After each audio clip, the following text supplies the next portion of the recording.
All right, we are live, and yeah, shall we go on? Just go on. Bachelofia and Abasera. I'm gonna disappear. I'll be right back. You guys start on. Where else? Oh, Raka's here. We're back. Oh, Himwami's here. All right, here we go, everybody. Yes. All right, we're just starting. We're just starting. You're all late.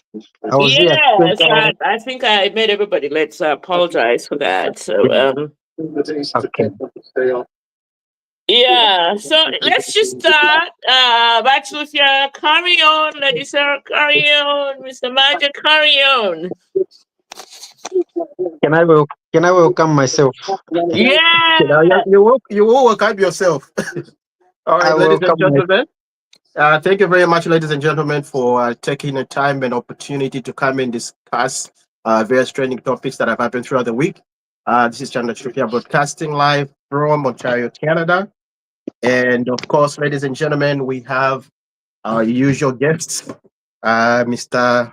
Hamwami wants to introduce himself for some reason. So go ahead, Mr. Hamwami. I like that for some reason. for some reason. He wants to introduce himself For some reason. for some reason. He wants to introduce himself. He wants to introduce himself as a Zambian. As a Zambian. Today as a Yeah. Zambian. Okay. Not as For some reason. not as a diasporian, but as a Zambian. Today I'm in Zambia. Oh, that's the reason. No wonder kule muneka daki. Yes. Aha. Yeah, but yes, I'm in Zambia today. I flew in last Sunday, and I was unable to get into the discussion because of the same thing of being was it online or in air. I was flying that night, Saturday night. Mm-hmm. Yes, so I'm in Zambia, to be specific, Nampundwe, just near Our Lady Mtinta there. Near her hometown. Mm-hmm. Okay. Yes. Nampundwe near the KCM mine. 52 kilometers. It's relatively hot.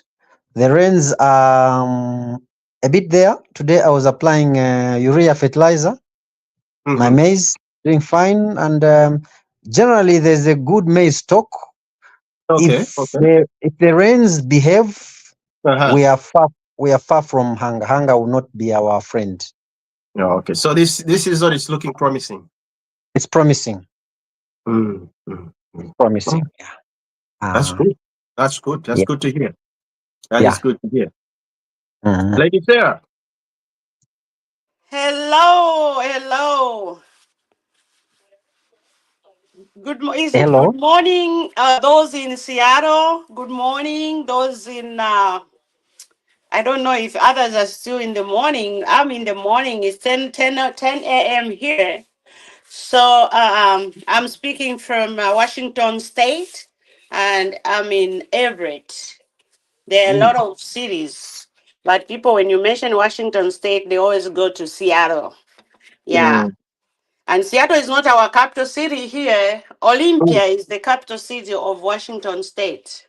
Oh, is but it? Seattle, I don't know, maybe it's because of I don't know if it's because of the name itself, Seattle. It makes people feel good. I don't know. But Olympia is the capital city of Washington State. And right now, I'm in Everett. Oh, okay. Good morning, good afternoon, Zambia. Good evening, Zambia. This is Lady Sarah speaking from Washington State. Thank you. You're welcome. You're welcome. Yeah. Excuse me. So let's just dive in deep into the program, ladies and gentlemen. I think the skeleton in the room is the skeleton in the room. You know, the elephant in the room. Now this time it's a skeleton in the room. Yes. So there's that a story that came out that everybody has been talking about the whole week about a lady who kept her husband in the bedroom for 2 years until he turned into a skeleton. And she was busy, according to her story, side of the story, is that she was praying so that one day he may resurrect. So I don't know how possible that is, or maybe she lives in a world that we all don't live in. But if somebody dies and is a skeleton, I don't know how that person is going to wake up and resurrect. Muinelesa fe what step resurrect pasambara chalo kwapwa. There's never been anybody else. And now, I think this topic is a little bit sensitive, but since you're in Zambia, you can maybe start and tell us your point of view. Yeah, just when I was trying to log into this StreamYard and found that I was unable to, I went to Facebook where there's a Zambian musician that has even released a song to that effect. He is scared that a woman can keep the bones for up to 2 years.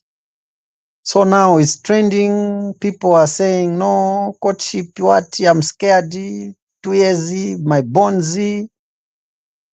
My rib. I know we men are made from the woman's rib. Then all of a sudden, it's the whole skeleton that they are keeping. It's a woman who is made from the man's rib. Come on. Now read the Bible. Now look, you are selfish. It's just a bone. Now you are taking the whole skeleton. No, I'm just saying, I'm just correcting you. It's not a man who Okay. is born from the woman's rib. Okay. They remove the rib from a man to make a woman. Now, you people have done it the other way around. You want the whole skeleton now. You want to keep the whole skeleton. Truly speaking, it's an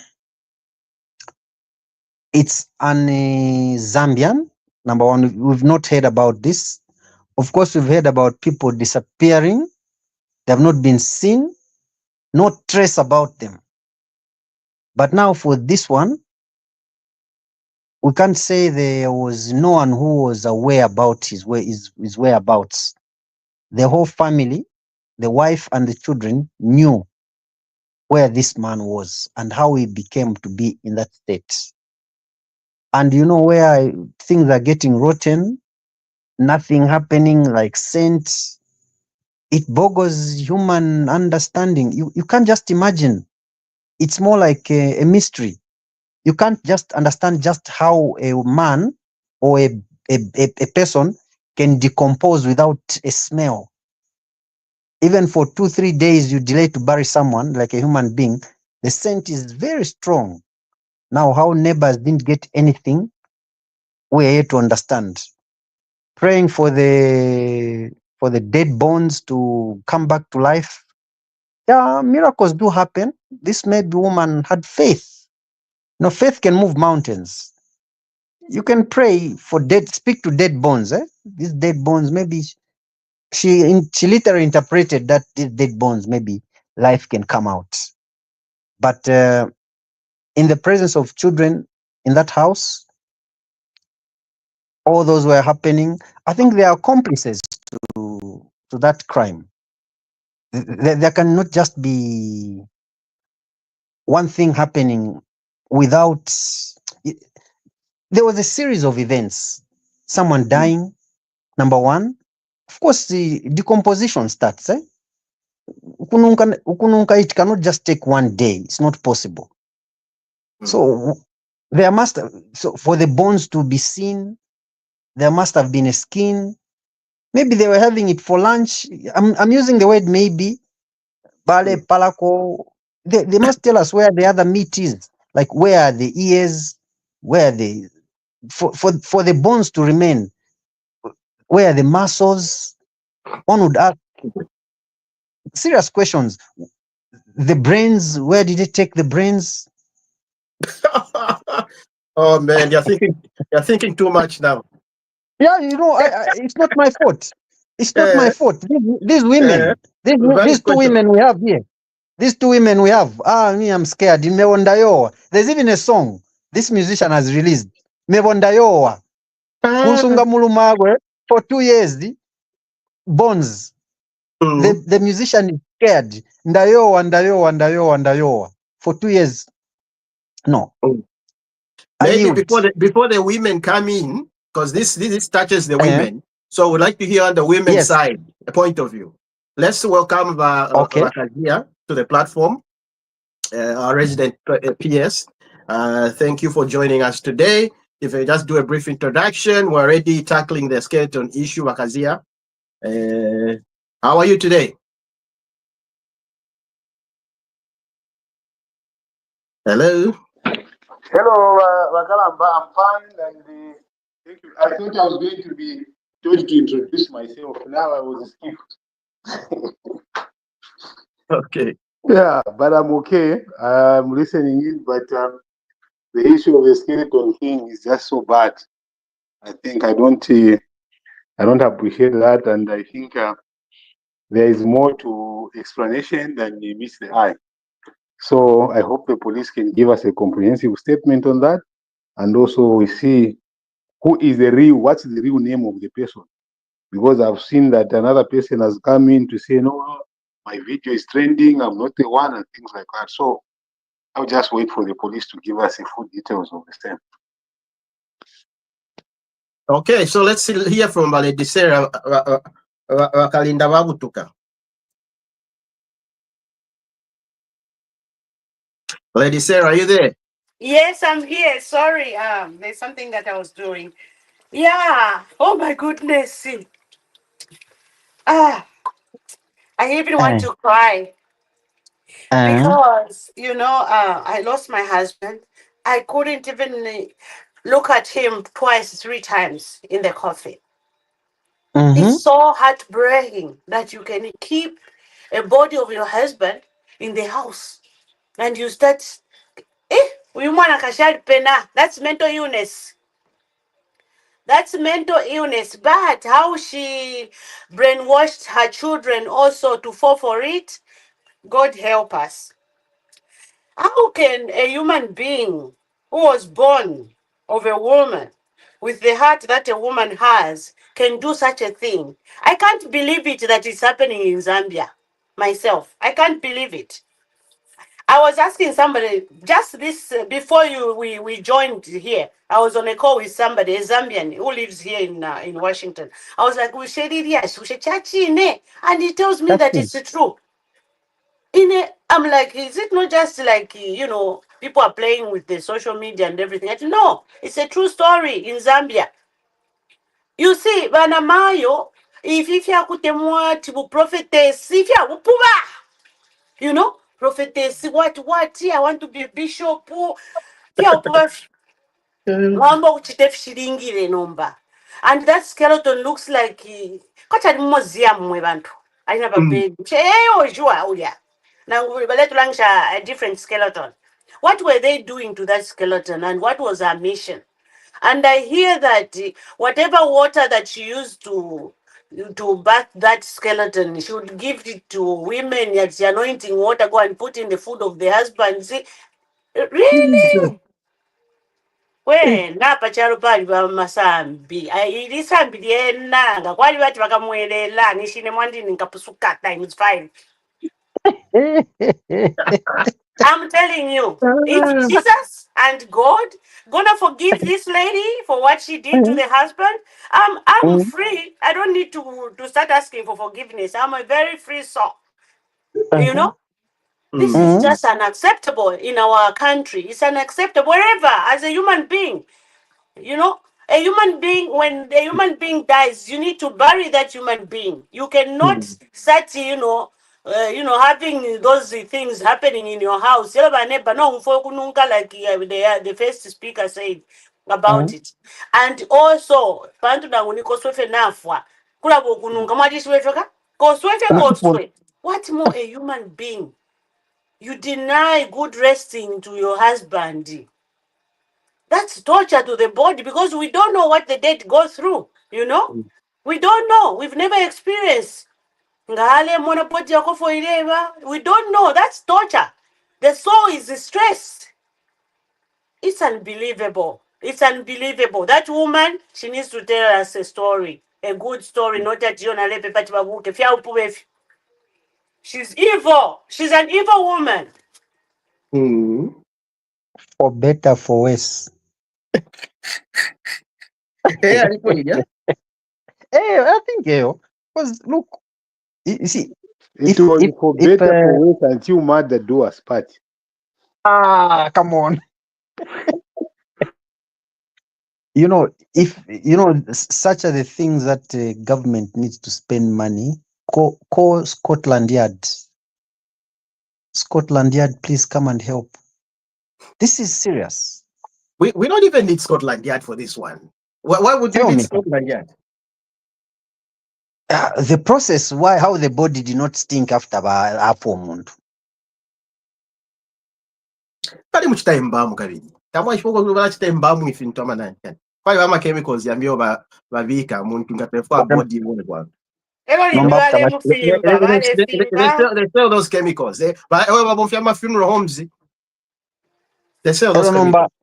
Nombe na maya ya kuisa. Ati? Ina maya ya kuisa. Vachandakazia. Bulio wali tuja kumatebeto. Vachandakazia. Bulio wali tuja kumatebeto. Vachanda. Bulio wali tuja kumatebeto bulia. Mwadili yako wali kumatebeto kulia imu. Inenda yo. Inenda yo. Nimamuli ku Zambia mwenye inenda yo. Nimamuli ku Zambia mwewe ngati wewe. Tuareli yako na imu. Mwewe ngati wewe. Tuareli yako. Tatuishi wa matebeto muliro ko mwile bamacha. Na nani anointing water mulwenoko. So we mandi inenda yo. The best position to tell us. Imenda yo. Ndayowa. 2 years. 2 years is not a short period of time. We're talking of 24 months. That same house hosted Christmas twice. Look at this. They celebrated Christmas. They must have celebrated New Year twice. There must have been a birthday in that house being celebrated with such a stuff in the house. No. Nothing is adding up. Nothing is making sense. They can explain it in a manner where they want to maybe sneak out of the case, but and the bad part is this is the bad part. They're entitled to a lawyer. They're entitled to legal aid. Let's not even waste time at Scotland or whatever. That woman should be charged with murder. That's murder case. There's nothing like, watch today she kunama, watch today she kumuscoletoni, watch today she murdered the husband. She killed him. That woman, she's a murderer. She should be charged with murder. And she will have a lawyer to represent her. It doesn't matter. Lawyers. That's why Jehovah's Witnesses, they don't allow their children to be lawyers. Other lawyers write them up protect me.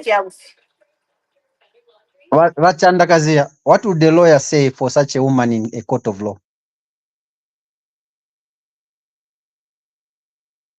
What I think is, you see, there is more. That's why for me, if you said, I've said, I want to hear more about the investigative process. Because one, in the justice system, that woman, first of all, has been seen as the murderer. She's the one who murdered. But you may find that investigation, what if there was someone who murdered the husband and he gave it to her? At this point in time, that's why we tell you about the investigation. She can accomplish to murder. She may not be a murderer herself until the investigations. That's are completed. You see, if we have a justice system, not everything that you see at church TK. I want to say some justice system, because at times you can run and even say, sentence to death. What would happen? So this is why they have to do the investigations.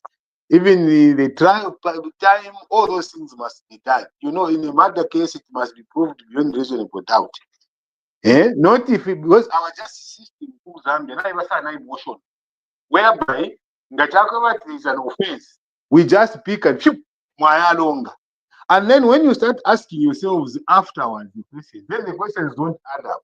Then again we come back and say, no, but we don't care how much damage would have caused to the person. If we can convict a person by a mere statement and say this is the one who was done, that's a statement in Zambia without an investigation. So my point from the legal point of view is that let the investigation be done. Let the police come up with clear kind. Let's also have a trial for this person. Right now, but what are the details to this case? We don't know. For me, I'm more comfortable to speak about this when we have the police conclude the investigations. I submit. Well, in fact, I'm wanting you asked the question to say, what do the lawyers think? You know, yes, Menzilia. You know, that's why, you know, sometimes at one point I wanted to study law. That's what I, you know, because here's the thing with lawyers. Their job, if you're a defense lawyer, they don't care whether you're guilty or innocent. Their job is to defend you. So that's the difference between a lawyer. Their job, if you're a defense lawyer, is to just to defend you. Whether you're right, you're wrong, you're guilty, or you're innocent, they'll defend you. She was in an abusive relationship for 3 years. The defense lawyers. I may add just a little bit. The defense lawyer is to make sure that even when you are guilty, even when you have done this, you get the right justice. That is what the defense lawyer comes with. You get the right justice, even in you being wrong. Because the right amount. The punishment, you get the right punishment. Looking at all the circumstances around the case. That is how the defense lawyer would work. But it's about umuntu are guilty, but the lawyer will aluisha.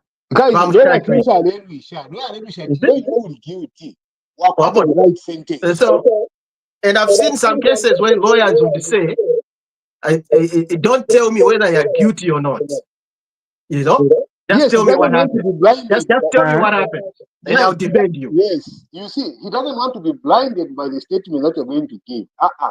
That's why the defense lawyers come in and they have to defend the defense lawyers. Maybe because I'm a prosecutor, that's one of the things that I have to do. You see, it is a question of you share, you want to have you will not guilty. Now what the right sentence? No blinders to people making emotional judgment on that person. So the lawyer goes to the facts and looks at all the circumstances surrounding this person, and they dig deeper. So that is why you find defense lawyers are there, and that is why we have, on one, the prosecutors, who are the people. The prosecutors are people. They are the people, not the people. It's the prosecutors. Then, legal age, they are defendants. They defend you for the case that you've done, so that there is equal match between this prosecution and the defense, so that there is justice system that is what is minted to you in the process. Okay. The other big question we need to also ask ourselves is, how did that person die, first of all? Yeah, but those are the questions that you can be answered by the investigations, right? Yeah. But preliminary, you know, but according to them, their first instance was saying that and then we were praying at watch the resurrect. It's okay, and that he has two broken hands. Where are the statements? What is the investigation? A full investigation done. No, Muntas appear in court. Me, that's why I'm saying maybe I'll be comfortable to have the deeper conversation from that point of view. Okay. There's more to it than meets the eye. We cannot say much more on this one since it's still in court, unless Lady Sarah wants to add on or subtract Ushekui case why when you subtract. abafuwa basera chini basera n'abafuwa. Who does that? Oh my. We'll wait for the courts to, but she's a murderer, right? Because now like we here know in the now we here know abo walesa mkupepa aba bantu tabakwata omwenso ile tinatina because balera here in mkupepa. the United States, I've seen cases. They watch a lot of ID, investigation discovery. Ngawali afwafye, ero ngawali fisa a murderer. Nangwali fisa for something. If you are correct, to lead to investigations, you are part and parcel of the same crime. Yeah. Accessory, an accessory. Yes. So nanangu bali mupere fifirera ndo bakazia bavena asi bali muipaya ero bamutwalira Monen, she's part of it. I can add something to what Mr. Chanda was saying, Mr. Chanda Kazia. Two types of crime. Crime of commission, those that acted, and those who saw but never said anything. Bakaba momo.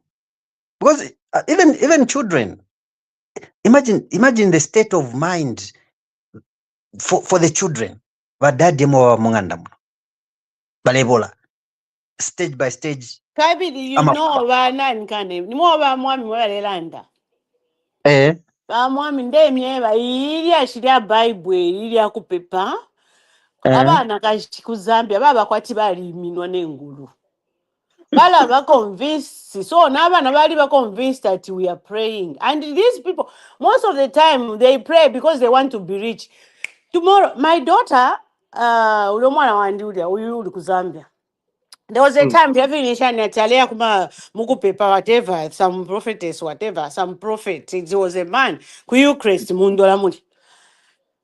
She came back and said, Mami, ba prophet bayaba habu fee. Natinishi wachakwe. Atuwashanje bati, indi shani wala kwa Land Cruiser, ukakwata shani uko ile shibomba no kubomba. You see, it goes beyond someone's conviction, and So these people, especially Banamayo Kuzed, Bala Fisumina, there is another pastor in Chimwemwe there, Buchi somewhere there. Ayash to tuputula, utua white, tweka kutanzanya kutunduma kuti. Atwa kukitwe, ebele bonse Banamayo bale fo kwata mafumo, abale fo abalume bale batemwa, mushtama kaputula ya pali 100 kwacha. Mule ufa. That was in 2018. 2018, nobody in Ethiopia. Do you know what happened? Aishibechana masaizi yabo. Imotuputulana imotwadi bafefilia. You know Banamayo baku Zambia, you can buy a pant they can fit. So imomila ipshapari size. So you know what happened? Uyu alolela 6 months tare imita. Uyu abalume bamba nokwata umbi girlfriend. But tari fwala kaputula ide anointed kaputula. Let me speak. Kwali akantu kubuchi twasamva kuphetu because I was in Parklands that time. Twamva kuphetu pastor abu tukakunganda bamukonka bana maye balefo kumuma. Atatule imita, tatule akanwesina bamba nokulala kumbati. But the kaputula was still on them. So these things, I don't know why. Bible bale ibika kwati limbinomba chakuombera kwe a job. No. You women stand up and go and do mugadeni. Do something to earn a living, not if you have paper if you have fimambo kula ibika skeleton munganda. No. Yeah, I think the point Valera in the Vadisera is true. We are prophetess na fifula sana Zambia. Hamba papa shani and so on and so forth. It's just increasing at an alarming rate, and most of them are later tricksters. All they want is just to eat your money. Because natamba my videos for TV. Umuntu ale shani, ale banyanta atinia anointing. Sometimes ale balopola no kubalopola. No kubamisha ate misusha kweba chanda. His own urine. Imumwe bakalamba wonse muri apa. Nani wamwenapo magician mu Zambia nomba.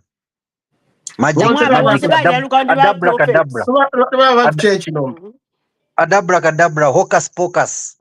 Wasn't even prophet number. There you go. No, you end up having a skeleton. How do you get me? Nobody talk like so. My brother Taba Talia South Africa. I need to go and check. Oh, add a skeleton somewhere. Oh, by the way, the same house is on rent. 150 Who can live in that house? A haunted house. That's a crime scene. It can never be on rent. It's a crime scene. Therefore, around if they crime. Yes, that should be a crime scene. Picture. That's a crime scene. Ni crime scene. Nintina. Maybe na camera kuja freezer. Na camera nimekuta ya freezer pia, so wadi ipeperera. Anyway, so let's move ahead, ladies and gentlemen. Where we can come and revisit again. Yes. I think the next topic on the agenda is Iria Shiriaba Binwe Ompundu and his seditious remarks or comments that led to his arrest. Apparently, he's out on bail right now. So, on this issue, I would like to hear from Wakazia. Since Wakazia Mulela and that, you know, there's nothing wrong that he has done. Can we hear your side of the story here? Why? Maybe let me ask also a question, but under Pakulondora, you should also let him define what sedition is. Yes, this you should also sedition. Why is it defined? I'm behind. What exactly did he say so that we can talk about it nicely? That's Vachanda. Maybe what you have started, Vachanda, is telling us what Binwe said. Okay. Because if you like to say what I'm saying, so just to put everybody at the same page, Binwe Mpundu, made a post in December. He made a post in December. Should have been on the 20th, I think. If you go to his page, you see it. He said, you know, Zambians need to rise. He wants to be a political leader, whatever it is it's called, I don't know. So he's saying Zambia should start rising up, okay, and start defending yourself, okay? You should start buying guns and start protecting yourselves, okay? It's time to take action. So now, those are the words he was using. Guns, take action, okay? So F1 did it. Which Zambians? Civilians or military people? Against the UPND government and party. Was he instructing the UPND government titikishana by opposition? Titikisha. But then UPND government now. So it's about time they rose up together, united, and get ready and buy guns to defend themselves. Okay, so anyone who has a gun, or even those people that have guns like soldiers, were they included in such a statement? He said, go and buy guns. Also, soldiers that already have guns.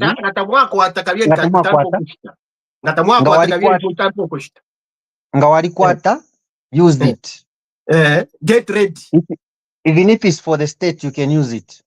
Get ready. What you need is a gun. Okay, now Vachanda, I would want you to. I've been searching for the video where he said buy guns and use it against the government. I've not found that video. Please, I would request. No, because there is a video where he said you guys buy guns. Please, can you share me with that post? I've been looking for it. I have not seen anywhere where Binwe said that oh, go buy guns and start attacking the government. I have not seen that. And I will pray that therefore you're in a post and even the video where he said. Let's just start the video. I haven't seen it, but let's just go by the post itself. Do you have the post so that which they share a group of a pay? Let me go there. Yeah, you can go there as we're discussing so that you share the post where he said buy guns and start attacking government. That I've been looking for it, and that is why I am inclined to defend his position of what he said. What I heard him say was that he made reference actually first what the current president said then in opposition about that when the police were not adequately defending the UPND supporters against what he saw as being perceived as being attacked by the PF and other things. He raised an issue of inadequacy of security towards the members of the UPND. And he said they should defend themselves because there is no enough defense. But to avoid the UPND taking that course of action to defend themselves, the police must defend everyone else. And I think it was a genuine call, and it is within the law. Benue will use the same things to say you should defend yourselves. You should defend yourselves if there is not enough protection from government, as we see that the police now are compromised. So Benue and also raise an issue of the youth to say we have been the youth. You have been used as tools of violence, not tools of leadership, and that is why he refers to them as each other. So Benue's position about what he was calling to defend themselves was against people that are coming to attack you, where the police attack is inadequate. Now, self-defense can never be sedition, and that is where the problem is. And that's why I said, in line of that, there is nothing wrong that I see myself. Self-defense can never be seditious. No, you can't. Yapusana. In fact, you brought up a very good point. He mentioned that people should have guns. Where is that posting? Guns to do what? To defend themselves. Yeah, but if you have a gun and someone is badging in your house, you don't use it to defend yourself. Here's what I'm gonna do. Let me find that. First of all, owning a gun in Zambia is not illegal, but it has to be lawful. We all know that. That. So if a person is coming to break in your house or you're under attack like Barack Empire, you can use your gun to defend yourself. And there's absolutely nothing wrong. But to avoid all people rushing into buying guns, that is why the president said at the time that can you step up so that you protect people across the board, whether new PND, whether PF, protect the Zambians. That is what comes to be. So then, it's like now you are the ones who wanted to go and attack him. Now you don't want him to own a defensive weapon to defend himself when you are going to attack him. Because there's nothing wrong in saying that people must defend themselves. You know, and trying to suffocate people's rights. You shouldn't do that. I submit. Okay, I think we've got our doctor. The doctor has just joined us. So, doctor, you found us discussing Benue Mpundu's statement. I don't know if you know what he said, and then we discussed already about the skeleton in Garden Compound. But in the meantime, the main topic that we've just started right now is Benue Mpundu's seditious comment. Do you have any insight on that one? No, not really. I didn't follow that. All I know, all I heard was that he was arrested and then let go. But so, I have a comment on the skeleton because go ahead. I think it shows how far we've gone with this religious fanatism in Zambia regarding religion. Because I'm told this woman was a pastor or what do they call them, prophet, and she had all the confidence that she's gonna resurrect her husband one day. So it's crazy that we have reached that stage in terms of our religious beliefs, whereby people now believe that they can raise the dead and bring life to a dead body. So yeah, it's crazy, and people literally believe in these prophets in Zambia. Some of my members of my family are really fanatics of these prophets. They have lost so much money going to these prophets for promises and stuff like that. I just keep telling them, there's no one who's going to give you $5 million when they don't have it themselves. So it's crazy. No, someone became rich by praying. Papa prayed for them, and now they have everything they need in life. It's crazy. We need to stop this, otherwise our country is being very unproductive. We have reached a certain levels of religious followings and prayings at the expense of being productive in Zambia. Thank you. Yeah. So in any case, I think he must have deleted it. So he said, okay, maybe let's just define what the two mean, seditious and what self-defense is.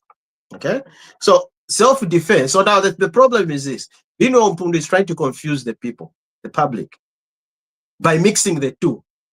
His statement now, if you hear his statement correctly, he's saying that I was talking about self-defense. Okay, now self-defense is another thing. Those are two pieces of legislation. They're two different things.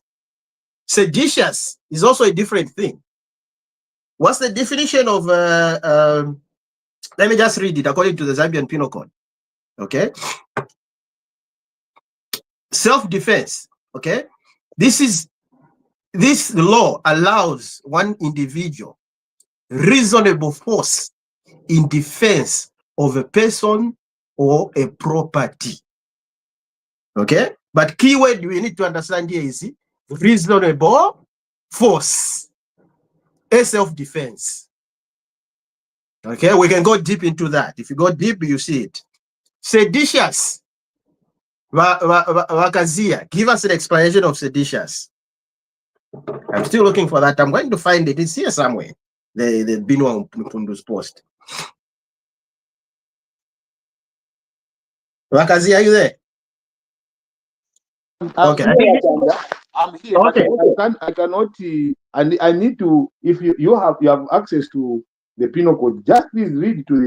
Yes. Okay, I have access. So this is read seditious. Yeah. So this is section 60. Sedition is an offense in Zambia's Penal Code Act that involves the use of speech or writing, okay? Yes.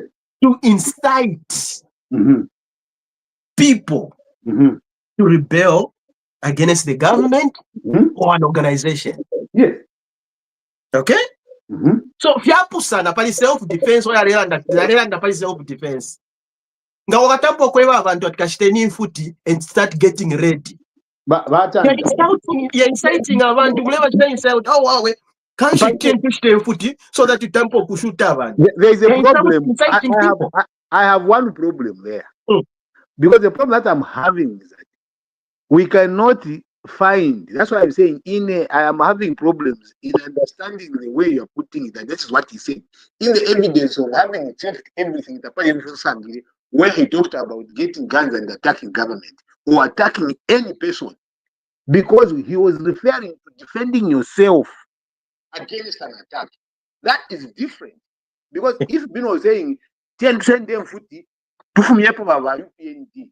and we should fight against them, we should shoot them. That is that kind of a problem. But not like a person says, you should defend yourself and you're inciting against who? No, Tefwala did it. All those things you're saying, he started saying them later on. No, just to mask. There is a video of him saying what I'm telling you. That was after the case. That was after. Interviews. There is a December State of the Nation where Bino spoke about these things. That is where it is starting from. Where he talked about actually defending yourself Now, who after you will see when this goes to court now, trial starts, how this will collapse. It will collapse, we know, sir.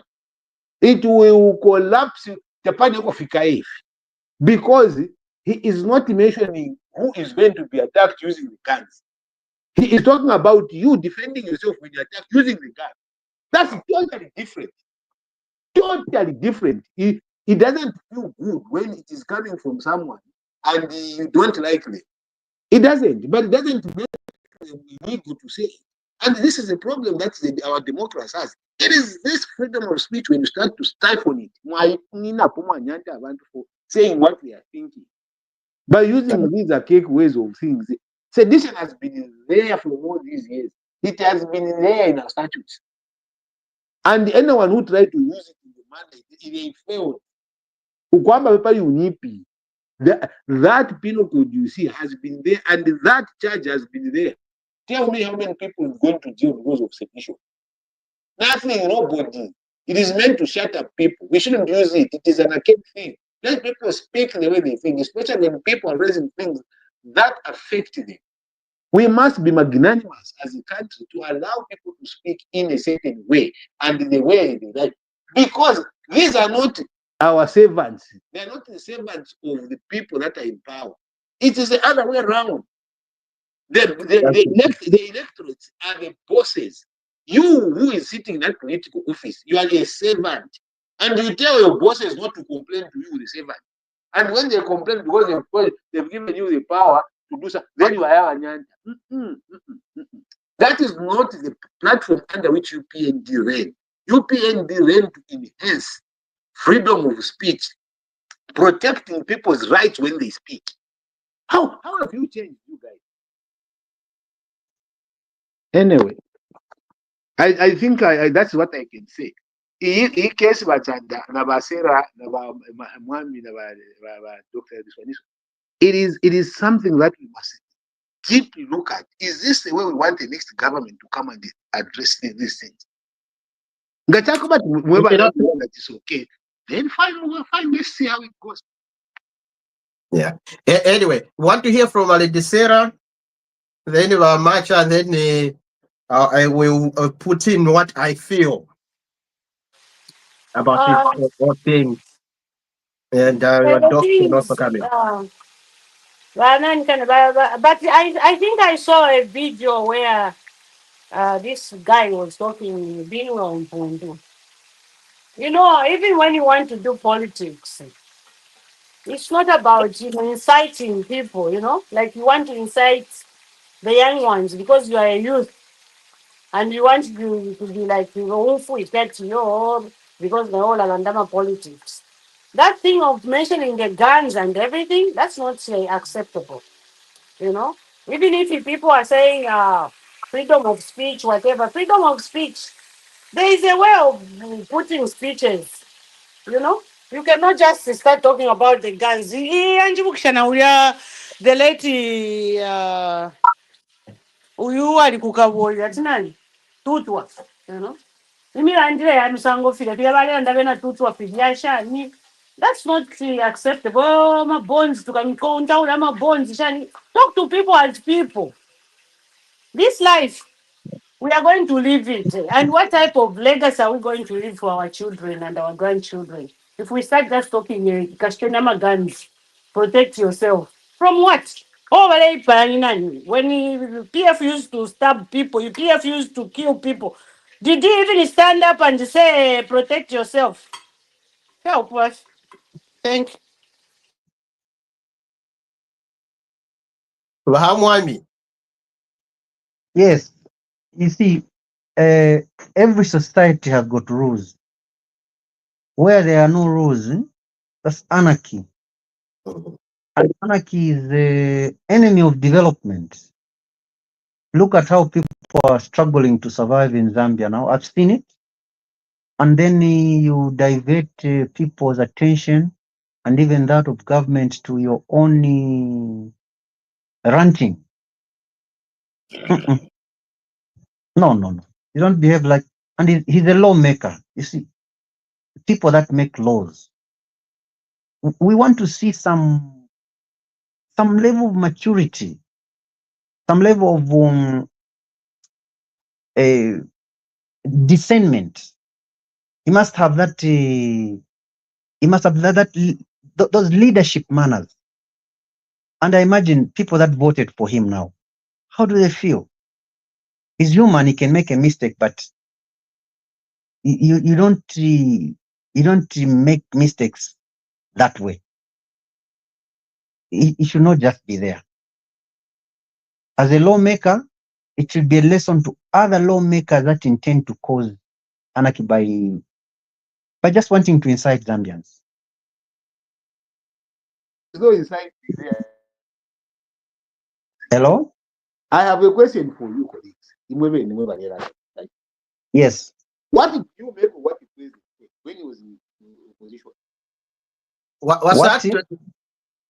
About people defending themselves. No, in his statement, there wasn't any word of defense. They were just saying, get ready, okay? Get ready, buy guns. Okay? But what is to, first of all, let's understand what is to incite. What is to incite? To incite is to call upon someone in a manner where you appeal to their normal selves to cancel the way they think normally. They should go your way. You are inviting them.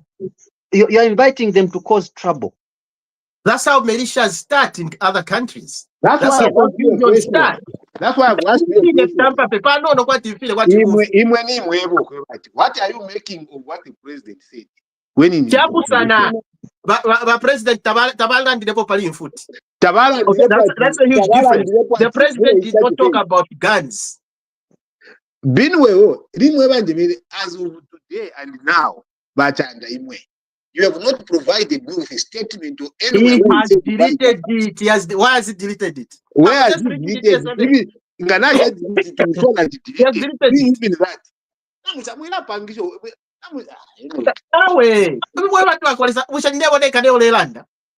There's a lot of people who saw that. There's a lot of Zambians who saw it. No problem, even if you delete something, it can never be deleted forever. It will come up. The other people who might have saved it, you see by this week, it will come up again. I went there, my page, it was there. I was just seeing it yesterday. Lelo Nayapo is deleted. It's not there. Why has he deleted it? If he knows what he was saying was the truth, why has he deleted that statement? Why has he deleted the evidence? Why has he deleted it? It's not there anymore. All this time I was looking for it. So now the confusion is this. He's trying to now mask his wrong by comparing it with what President HH was saying. What President HH was actually, yes, it was self-defense, because what you're simply saying is like, because we all know how our PF was, very unruly, and they were beating, killing anybody wearing red. That's a fact. It's well documented. This is what you guys have adopted. No, what do you mean adopted? It's what was happening.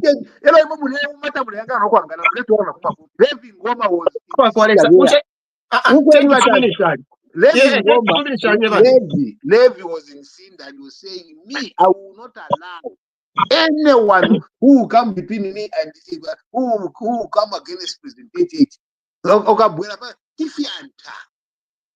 Very clear. If you talk about our president, that is what he's saying. Is that right?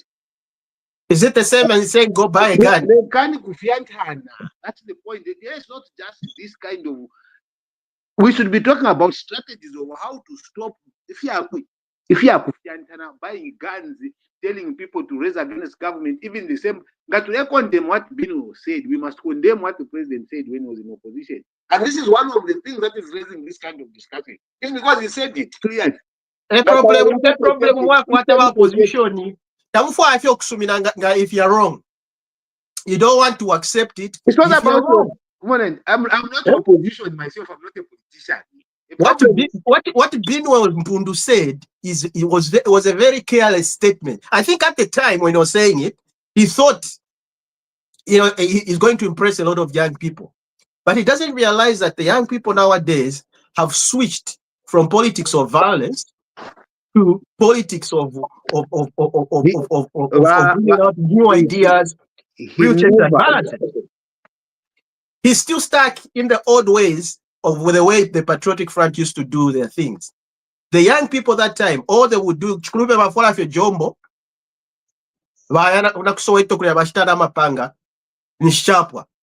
okay? That's why he's calling his political party Ticha. He's trying to appeal to the young people. Okay? Now he's trying to appeal to the young people, telling them at Kashiteni Futi and get ready. Get ready for what? For voting. Get ready for what? For voting. We want to back it. Take stay inside you, Koku, net definition, yes, edition. Take stay inside you. But in the Granda Katovane, who guys are Kesa and Kungu Mama Kofi, and Kamu Sham. That's different. That's different. HH didn't talk about buying guns. In fact, he even went further by saying the police should actually defend all Zambians, whether ruling or opposition. Okay? So you cannot compare those two statements. They're totally the day and night. I submit. You see, what is assault? Assault. Just pointing someone a finger is assault, eh? But under yes, that's the yes. Ni assault na ena. Numbers umuntu Iceland that go and buy guns. What is a gun for? Yakuipairo Tony. Eba lawyer number wakalanda he didn't specify the type of Tony. Hello, in the prophetess. Me, I'm struggling right now to believe you because I'm like so so I cannot argue with you because you're the only Jew in Jerusalem. No, I'm not the only Jew because you can't prove to this Jew. There's a lot of Zambians who saw that. You cannot even now. Even that page where I see showing is deleted. Show me. You had this. You recorded it. You have evidence about. You started talking about it. No, I wrote it down. I went to his page and I wrote it. I should have just screenshotted it. I didn't know that you should. You didn't. I didn't know that he was so scared that you did. You should not. You should have done it. You didn't do it. Now what you are doing, you're manufacturing it. No, but it's the same thing. Stuff here. Remember when we talked about it even the performing 2 days ago? It's the same thing I'm saying even now. Why am I manufacturing? I told you the same thing that I'm telling you now. I told you go to his page. I went there. I didn't find anything. So what are you telling me? Stop manufacturing things about people. It's not right. When you have evidence, bring evidence, not speculations. That's why he has deleted that post. That's why even a written statement is also part of sedition. But can you modify the statement? That's why he has deleted the likely to be evidence. That is what I'm saying. I'm taking it that you are manufacturing it because I didn't see it. I went, I checked, I didn't find any of the things you're telling me. So if you found it, that's fine. Let's can someone who has it show us, please? I think the listeners can help us because there should be someone who has that evidence. As for now, I'm taking it that is until you prove to me that is what he said, that then I'll be able to start having this conversation. As of now, no. Because I believe that is not what he said. I have gone to what he said. There was no mention whatsoever of saying buy guns and start attacking government. No. He was talking about self-defense the same way. And that is why people keep playing it over and over. So, evidence to help us. Self-defense. Self-defense. In fact, he went further. The other day, it was on Diamond TV. He agreed of saying buying guns. He said it himself on TV. Diamond TV, the breakfast show. I think it was 2-3 days ago. You've just reminded me. It's there. I watched it on YouTube. He was even saying, yes, I said buy guns, but it's a matter of self-defense. Mamona, just like, and then Abu Tukira, just like what the president was saying, it's the same thing I also was saying. Look, why are you trying to mask your something wrong that you did or said, but trying to compare what President HH said and what you said? Okay? Because he was inciting people. And at the end, he said, get ready. Mamona, get ready. What are you trying to say? On your marks. Huh? Set. Get ready for what? Get ready for what? So, Vakazia, just go on YouTube, look for Diamond TV. I think it was the breakfast show. he answered those questions. He said it. But remember, number one, I told you in the first submission that I did. I said there is nothing wrong if I can even go national TV at which time criminals. There's nothing wrong. Nothing completely that I'm not inciting anybody. What I'm saying, I'm warning the criminals to stop, that people must be ready to defend themselves from criminals. And you can't come and arrest me at now. I have a sedition. Why? If I'm saying go buy guns and attack Macha Imwami, that is criminal. Because now I'm inciting people against this innocent person who to attack him for no reason or whatever, instead of taking him to police. But if I say buy it for the purposes of defending yourself against criminals, there's nothing seditious about it. So if he said that to buy guns and defend yourself against criminals, there's nothing wrong. Because that is pure legal. There's nothing wrong about it. But if he is saying, oh, then there's something wrong there. I don't support that. So maybe we don't know which criminals he meant. He didn't define. He didn't name them. If he didn't name the criminals, how would you assume the point that it is now the government is government criminals? Are government criminals to go and arrest him now? Because if government is feeling the pressure that attack government, that is a problem. That's a problem. But if the government, why should the government feel that way if they are not mentioned? Why are they guilty to go and be arrested? So in the two things here, if he said, oh, go buy guns for the purposes of coming to remove UPND, that is wrong. Because that's not a legal way of removing an elected government. We're a democracy, we're not a dictatorship. But if he said, buy guns to defend yourself against criminals, there's nothing wrong. He's within his rights. So those are two principles. I submit. Okay. Now, I've just found an interview. I've just found an interview here. Another one. I've posted the link for the interview. Okay. Radio Phoenix. It just happened 2 days ago, Radio Phoenix. Now, when it reaches that part, I'll play it so that we all listen and because the way he's explaining it himself, you can even tell that he's just trying to correct. You know, if you're going down now, but you don't want to accept that you're wrong. You are being judgmental now, because I may not judge it that way. No, okay. That's where the problem is.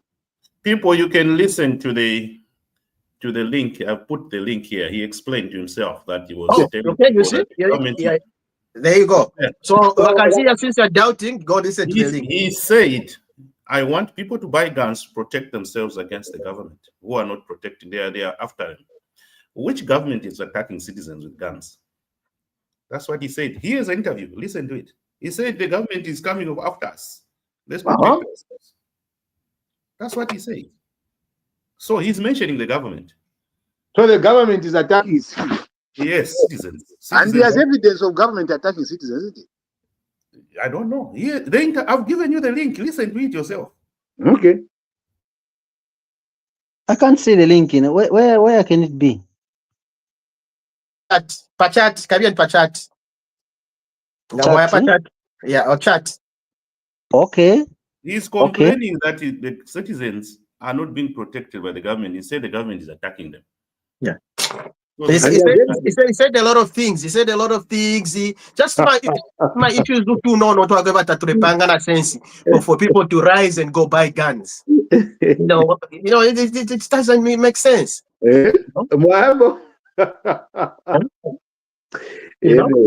When people were dying, that's what I was saying. Like, look, during the PF regime, people were actually dying. People were being hacked in pangas. Evidence is there. Everything is there. You know, nobody ever said that. Oh, Zambians, can you start buying guns? Even you Zambians. Nish Binwell is very patriotic. Why wasn't he the first one to say, guys? The people that died were not just the people that died was not just UPND.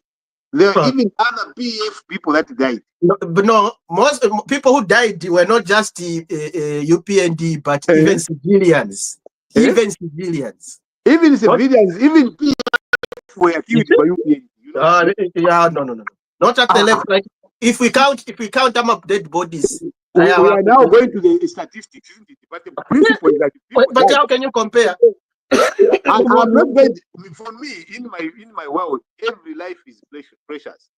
Whether be one, will be it two, every life is very, very precious in my world. The numbers that you wipe by 10, you wipe by 2 doesn't make sense for me. That killing is senseless in both instances. So it is not something I must be able to be proud of my country. No, because those lives all matter. Anyway, I condemn that violence. I must condemn it in strong terms in both instances, not in one instance. Because there is quite a revenge of now let's revenge. You can't revenge when you're in government. No, we can't. Now you can imagine if the UPND youths went to revenge. To talk about. It's not about this time, and this is what the problem is. It's not that there's this feeling, like Kawana was saying, that freedom. Who told you that freedom is given by a politician? The freedom we've given you. You have given people freedom. Since when did the politicians start giving people freedom? The freedom is given, guaranteed by the constitution, by the laws of the country, not by an individual. Then someone stands up and says, "Not to pay the freedom," which means he can take it when he wants. That is what Kawana was saying. Oh, we have given you freedom. Now we don't be not to pay the freedom, not to pay the not. The type is like, oh, we are giving. Are you the ones that are giving freedom? You don't give freedom. Freedom is enshrined in our rules. Now a PS goes there to say that will pay that freedom, and nobody, including who are going to raise and say that is the wrong statement from a PS. You can't say it. You find a way of justifying that statement. It is wrong, guys. Yeah. Anyway, Mwaramu should defend until the sun comes down. But as far as we know, he incited the people of Zambia, especially the youth, because he's targeting the youth. But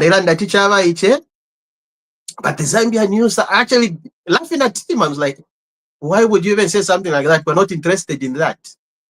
Okay? No Zambian is interested just to go and buy a gun because Binwell said that go buy a gun.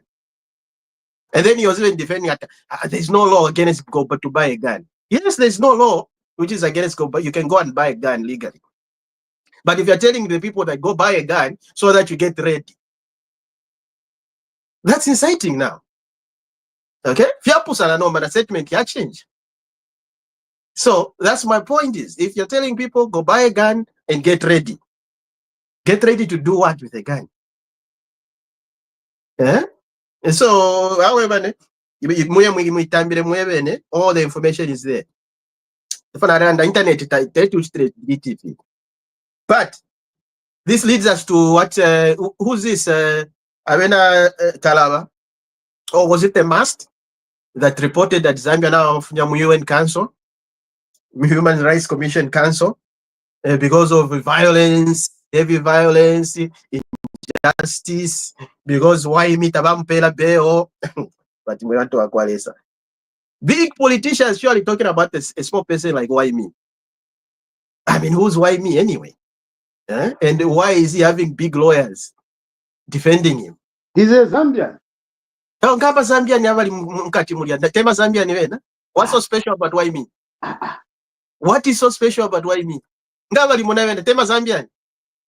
Guys, you see, why me has become strange. And let me tell you what, if why me in Chivokolo were sharing a sale, that wouldn't be a problem. I'm telling you, if why me, there would not be a problem. And this is where the selective justice system creates a problem. When two people are committing the same crime, you create a public sympathy for the other one. That, because I've told you time and again, me, I do not support that kind of nonsense that YME was doing. I don't. It's pathetic. It's so bad for our country, for our culture and everything. Put them together. But they're doing it no language. I don't like that. Personally, I do not support that kind of stupidity from those two. But to arrest one and leave the other, I will defend YME. Because it is selective justice there. Once and people have been telling you until Europeans should go in power, out of power, when they should go for Ichimokolo. The champion shouts. Why is it that in Kamasanga Abantu who are involved in violence, crimes, and stuff like that, they're defended by the PF lawyers? Those two boys who are insulting the president, they're being defended by KB Zulu. Are you telling me those chaps can afford KB Zulu? The question is that why are you not arresting those that are insulting others? Why? No. But then you do find you're missing the point. The point is this: why? Look, if the PF lawyers are so nice, it's so good, they want to do a humanitarian or what you call pro bono cases. There are so many cases who are unjustly jailed or imprisoned, okay, that they can go and represent. Not to somebody was doing, that's really, it can even show that they've got a special interest in these individuals. Because there's no way that I'm going to find a lawyer for those two boys. I was shocked. I was like, yeah, but the point is that, so which means that you miss a point. You have missed my point. What's your point? My point is about being just.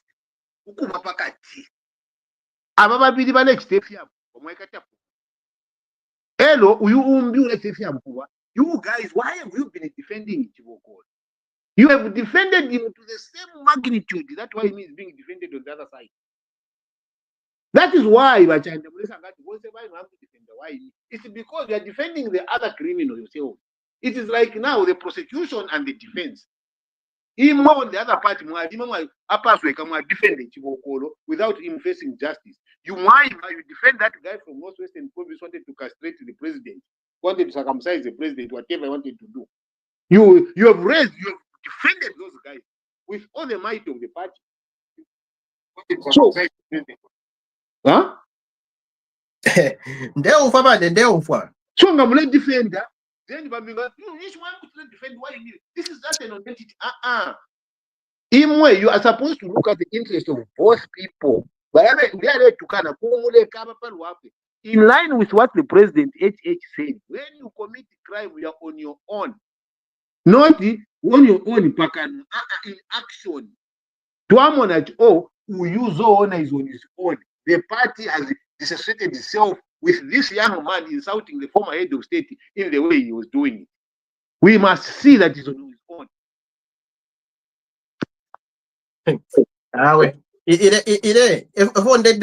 Because Washkuru Balungu, he should be a father of the nation. And being involved in such things is a disgrace. Because when he mentioned that he's going to defend those two, find a lawyer for those two boys, next thing we know, Nimakebizur. Then I even knew. Why is he? Look, he should be the first person actually. To castigate those boys or rather correct those boys and tell them no. He should. Sometimes you have to show leadership. And you have to show maturity in this politics, especially at level of okay? You want to not to clear mukufaya lawyer, and just because kwali umuntu wale ntukana na inewe inenomba ulio wale ule tukana ulio munanji au shumfana na ena na ramsa defend. No. The challenge pintu tefo vibomba bane. But why baneba benu mwana wa wale mituka. Na ino mwana wandi ale tuka ba. And then umbi wa mshitana nikane, and then imona ta uli admwa mshimlandu tamfani kalipire. Ebali bukalipire. Batanda umwana wandi ngaima alatuka abantu alatuka banemba era omwana w'abanemba no walatuka ine ababana babiri they must be disciplined by Lungu. Lungu is the one that is in power. He didn't say anything bad about you are the one in government who is leading us. There is someone leading, always the president. But the leader of Zambia right now at the helm of everything is President HH. It's not President Galungu. President HH needs to put a stop to this. To give advice to young people. But he can needs to give guidance to young people in Zambia.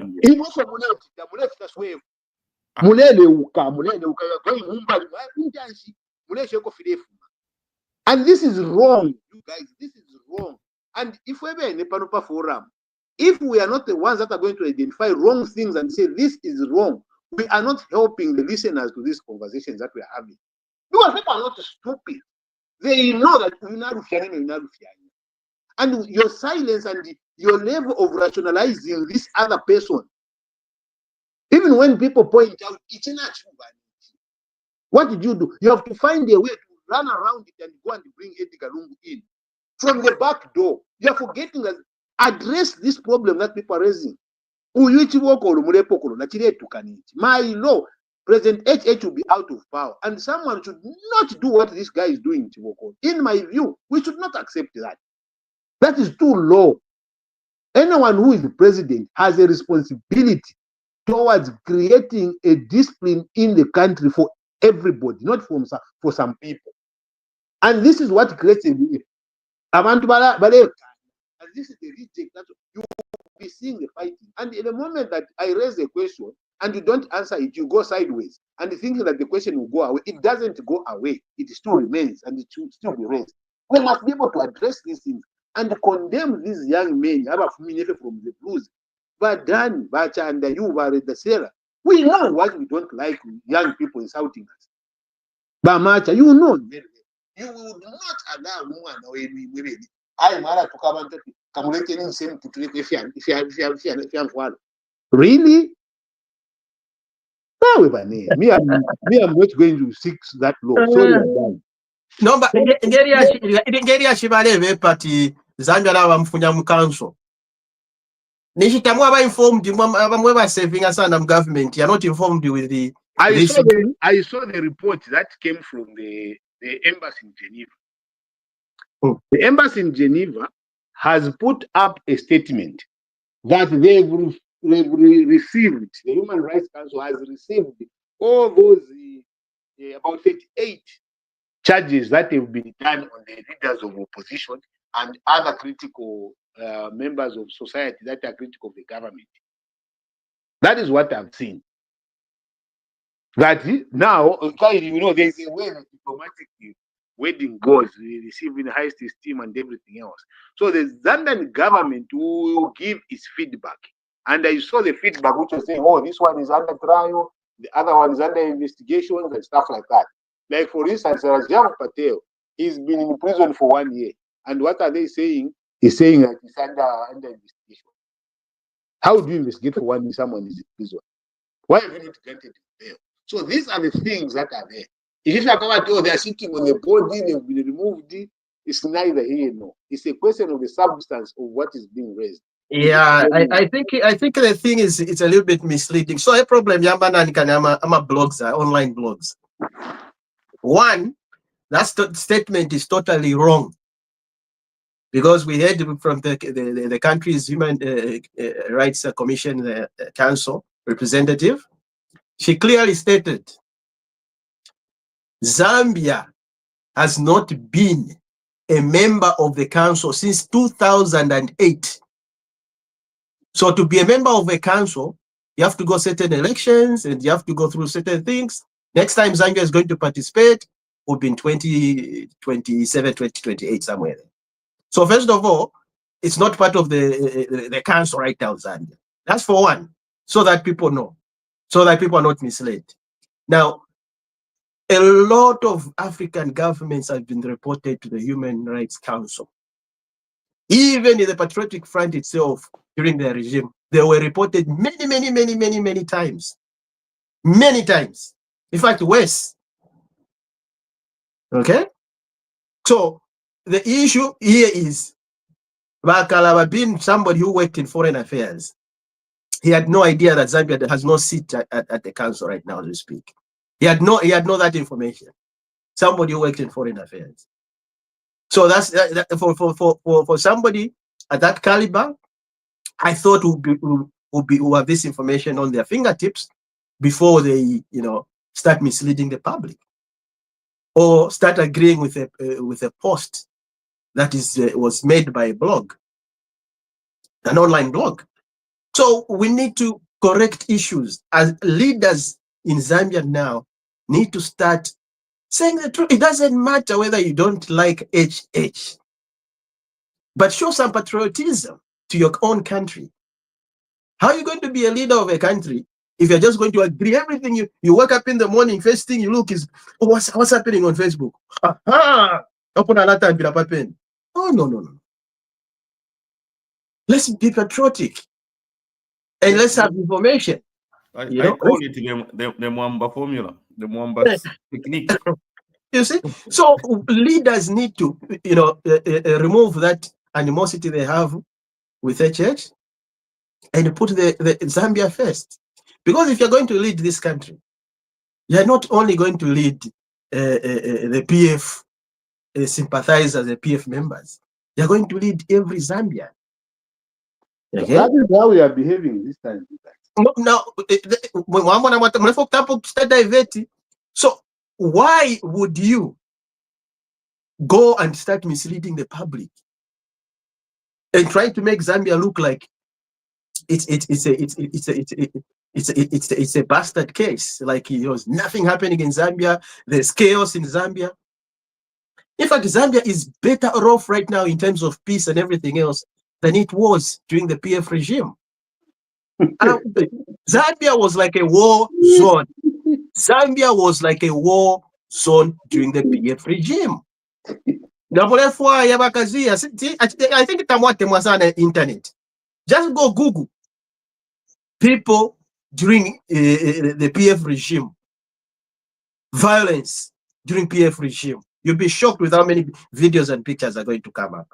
Even them there in the UN Council, when they just Google that, they even see. And then they Google during a UPND, they'll say, you see? So that's the difference. And these leaders, they need to give us real information. Give us real checks and balances. How are we going to vote for you next time in 50 years if you're not going to give us real checks and balances? So that's why we're looking at all these leaders. Vena Benweo, Vena Kalabao. I thought he was a very reasonable man, but I was very disappointed. They're all falling into the same trap. Just after they started meeting secretly in one room. Even sorry. Who is? Let me ask. Who is reasonable? Kalaba? I said I thought he was a reasonable politician. That's how can somebody reasonable fall prey to somebody? In the first, welcome back, please. Excuse me. Welcome back, please. Thank you, my resident PS. I feel honored, very honored to be back. Yes. Well, I'm back to the land of the living. I think I had COVID. No medical expert, said anything, but that's how I feel. I had COVID because this strain of flu took me forever to get rid of this time around. But anyway, that's a story for another day. Shall we now bring in somebody that just came through here today? Gunston Chizuka. Please welcome to the podcast and tell us where you're watching us from. I believe the point of discussion is the Emmanuel Mwamba's post on Zambia being kicked out of the UNHCR organ, and Harry Kalaba falling prey to that. I'll call it a prank or propaganda. And then within 30 minutes of that post, we saw UNHCR responding and calling it a total fabrication and total lies. Your comment on that, Mr. Chizuka, and of course there are other topics flying around. Everybody's mesmerized by the skeleton remains that were found in garden compound being worshipped, and Binwell Pundu's remarks on which really bordered on sedition. And what else did I miss? I'm back. Yeah, that's where we are. All right. Mr. Chizuka, please join the discussion and let us know where you're joining us from this evening or afternoon, and just run with it.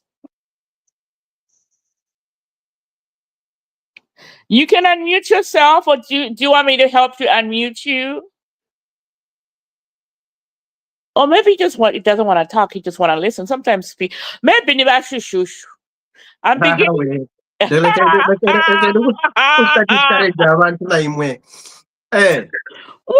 I mean, we're podcast. network problems. What you have, Okay.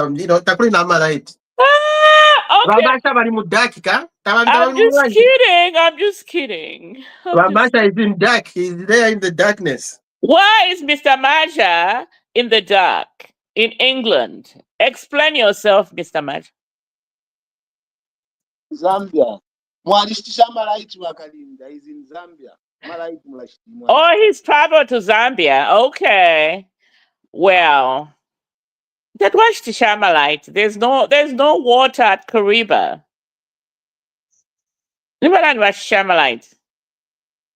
Never PF. Anyway. Let's move on. What is Lady Sarah? I'm here. She's there. Actually, the skeleton, Lady Sarah. I mean, that woman made us look bad as women. I just want to talk about Chivokolo. That's how why, Chivokolo and why me. But okay. Number one, Chivokolo na ongalari mwika tamwe. Oko bamushira potishi. Chivokolo needs to be caged also because na ena ale tukana. Mama naka. So since Chivokolo taiba mwika ta, that's why people are complaining. Like it's selective, like selective kwikatabantu. He needs to be reported. He hasn't been reported. Somebody needs to report him. Why he was reported? Chivokolo has been reported. Chivokolo has been. I was just trying to check. Chivokolo has been reported 4 times. Can I finish saying? I wanted to say something. I wanted to say something. Go ahead, lady. Yeah, so Chivokolo, on that one, we blame the Bakapokolo because Bakapokolo Namena, you don't just need people to be reporting. You can also see. Do you just need someone reporting? Everyone who Tomlandu, report from someone. No, even Bakapokolo Chivokolo was insulting when I was listening. I'm like, really? This is coming from a human being's mouth, you know? Then the other thing is that, if you are going to Makebe, ni Makebe, we don't want you, don't Zulu. I let's say defend why me? Ah, this one, no? There's a very big question. Musheba mutumine? Eh? Because umuntu ngaletukana like umwana wanje aletukana ero nambo kumutsa support nishi abantu balamona tikashi imbiyewe bani naiba mutuma, you know. Makebi, isn't he a PF lawyer? He is a PF lawyer. That's his. Who is paying him? Every time you see Makebi Zulu's name appearing or him representing somebody, just know that person. That's exactly that person has something to do with the PF. But then every political party has lawyers. Gilbert Pili was a lawyer for UPND. Once they are defended by Gilbert Pili. So what are you talking about? So these things are there. Everywhere you see Zulu, you know that PF has money backs Mekabilu. Anyway. Money backs Mekabilu. Oh, hey, Makebi. Those are not cheap lawyers. Money bags. Those are not cheap lawyers. Okay, shall we move on to this very absolutely? I'm back because of this topic. You are the one who has missed all the topics as we've been discussing. No, did you talk about finally the president listening to our beloved resident PS called to appoint commissioners and the director general at ACC? Have you guys already talked about that? No. Yes. Finally,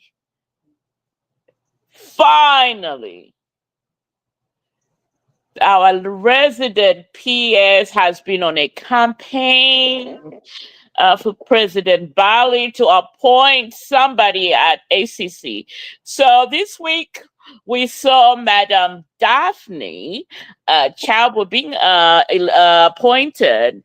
Of course, it's subject to ratification by, the National Assembly, as the Director General at ACC.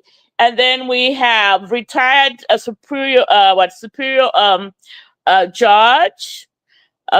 Court judge, or as they call them in Zambia. Oh my goodness, I thought I'm back in America. Okay, Supreme Judge Hamoud being appointed chairperson at ACC, and all the other people that were, appointed there. I am going to leave this floor with my head high and let the one and only resident PS to take lead on this one. He's been on a campaign. Yeah, firstly, that's a good move, number one, to appoint the new board. And I know one lady there who I have a great respect, and who I know is very difficult to compromise. If she got compromised, I would be really very sad. Nalucha Nganga. Nalucha is one solid lady who I think would add a lot of value to that board. And I'm telling you, if they don't do things right, she'll be the first one to say, I quit, I don't like this. She's a very, very solid woman. I'm very proud of her. At least I know her very well. I'm sure that other than the issues that are raised, for the chairperson, I thought it was a little bit too early to bring him in from retirement back into the office. They needed to give him a little bit of time to rest.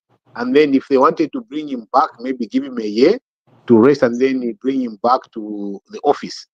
But to make him jump from this bench straight into being chairperson of the SEC, I think it might be too much a little bit on him. And also, it will take a little bit of time for him to be acquainted with some of the things that happened there. And looking at his advanced age, I don't have a personal problem with him, unless there are other things that I've been seeing. I don't have evidence to that. But I think a Supreme Court judge is always a High Court judge is always a good appointee. But I would have loved that they gave him a little bit of time to rest and then get back to the office. It might knock him down because SEC really has a lot of pressure, which would even slightly be more than what he was experiencing at the bench, because this is like most of the things, the meetings, decisions, attacks, and stuff like that. Because now they're gonna attack him at personal level.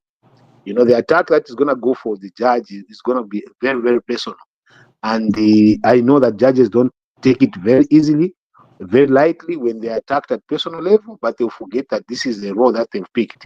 So it would have been a good time to have him work in the background as they prepare him to transition into that leadership role. The lawyer for Chachavu, being the Director General, I saw her. She's quite very solid, very strong, opinionated person, and she could really be a good DG. Other than she needs to drop any kind of political affiliation as she starts to execute her duties in that office. If she has to gain the credibility of everybody, she really has to drop the political tone.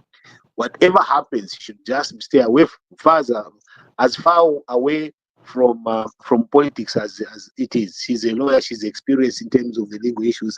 She knows what the challenges of the country are, and I only wish her really the best. And I hope that I can only guide her to say, from my experience in the public service, my sister, welcome to the club, and just be yourself. Be a tough lawyer that everyone knows. Do not compromise on your principles. Do not compromise on the politics. Politics have a way of sapping you in. Don't allow yourself to be sapped in. It's a very tempting position you are getting. There'll be a lot of money. There'll be a lot of things that are going to be thrown at you. Stay tuned. Stay focused. Don't lose focus on terms of the things that you're going to be, thrown at you. For the entire board, let's see how the whole thing goes. And I hope that they should be able to pick up the FIC report, work through it, and bring justice to those that have been wanting. Be it former government and the present government, past, previous, and any corruption that is happening, they must actually dig in there.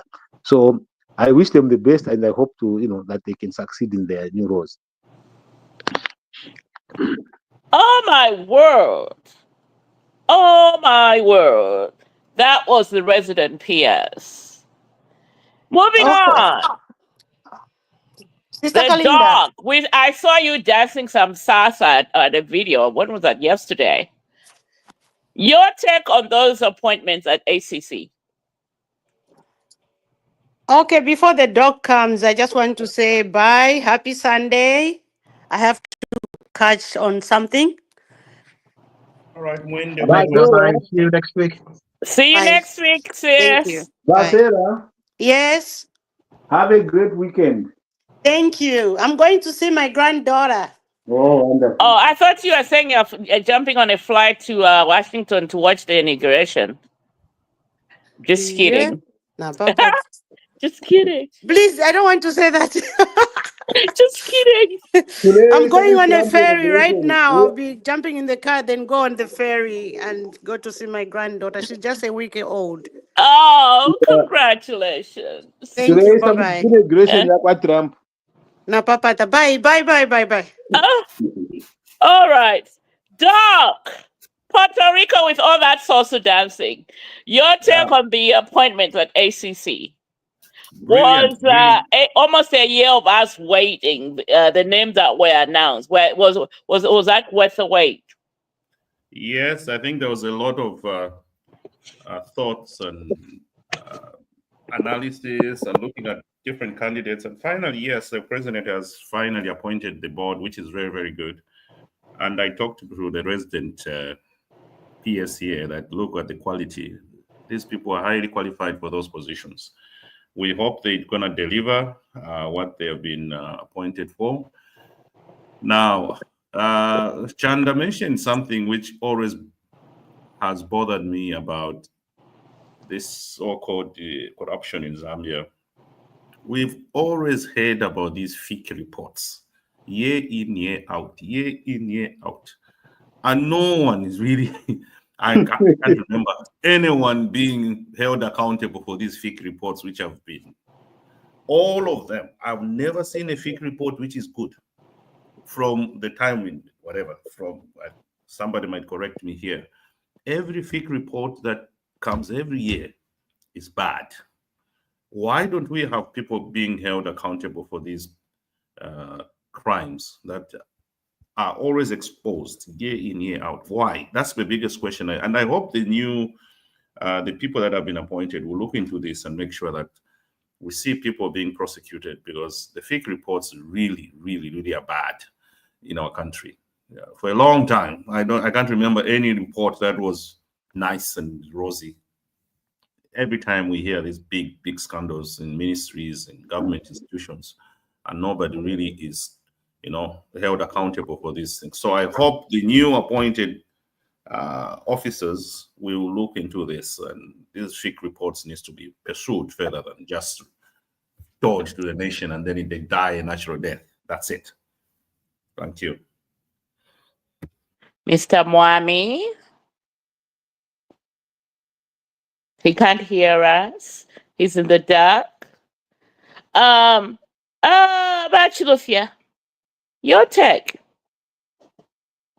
Yeah, I think I'm going to go on a different, trajectory on the appointment of Mr. Amandu. Hope I'm saying that name correctly. Amandu. Now, here's the thing. He just retired, right? So for you to make a decision of retiring, it means you're hanging up the gloves. You're saying, look, I want to go home and rest. Now, if you want to go home and rest, and then you're now being appointed as a board chairman, well, maybe it's not really a bad thing, because as far as I know, I don't know, maybe somebody can correct me out there. A board chairman, basically, it can even be a part-time job. You don't have to really be necessarily be there, all the time in the office, reporting to the office. Because I've seen other people, individuals, they're board chairman in other organization, but they have a full-time job. So maybe looking at it that way. But since he decided he wanted to go and rest, wasn't there any other alternative? I'm just thinking to myself, because if your mind is already made up to say, I want to go home and rest, now because you get this directive from the president, I mean, you cannot say no. You know what I mean? And so this may affect, I don't know, I'm just saying, I'm just speculating, affect your decision making. Because in your mind, you're like, I wanted to go home and rest, but you have to abide by what the president wants.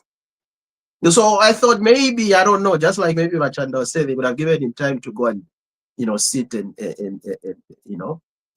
unwind and think about it. But it was just like a boom, boom kind of decision. I don't know. That's just what I'm just thinking. And on the FIC report, the very, issues that have been brought up that are concerning, the past years. Yes, we all agree.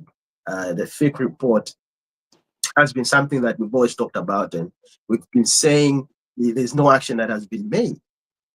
But I'm thinking to myself, since when the FIC report is published, there are no names.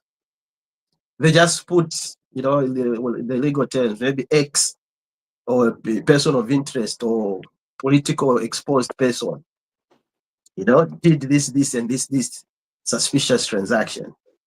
Maybe after full investigations have been done, then they put names to those things. Maybe we'll be able to start seeing or maybe they should give us a comprehensive report at the end before we go to the next report to say, this is how much we've accumulated or recovered from that FIC report, and this is what we're still working on, and these we were false alarms or just suspicions, so we drop them. Maybe if they give us those kind of reports, then we'll know that the FIC report is working. But as far as we know, when that comes up, there are no names, and before the next one comes up again, no names. Like, we don't know whether they're succeeding or whether they're losing the battle. That's just me. That's what I'm thinking. But as citizens, I think we should start demanding for such reports. investigation. Somebody has to. Somebody like all of us. We should have the courage. For last year, you published it. It had all sorts of scandals in it. Where are the investigations? Where are we at? There are two things which really bother me about some of these reports that we get. There's another, I would call, I don't want to use a bad word, but this PAC committee, parliamentary PAC committee, that's another thing which exposes a lot of bad things in our government. But nothing. You just see these guys being grilled. Oh, why did you do this? You got 3 million, you put it in your account. Oh, you didn't do this, and then it ends there. Why do we have things like FIC report, PAC committees, and yet nothing happens? What type of people are we? And then you have so-called concerned citizens going there to say, no, Lungu shouldn't start in 2026. I'm a concerned citizen. And then they start listening to him. And then they proceed. All that. Why can't we have concerned citizens to start talking about FIC and PAC committees? Go and say, I am a concerned citizen, I'm a Zambian. I want to know what has happened to those reports from PAC in Parliament and FIC report. Nobody stands. We tend to be so concerned about, oh, that one shouldn't stand, this one shouldn't do this. Oh yeah, the concerned University of Zambia student did this and all that.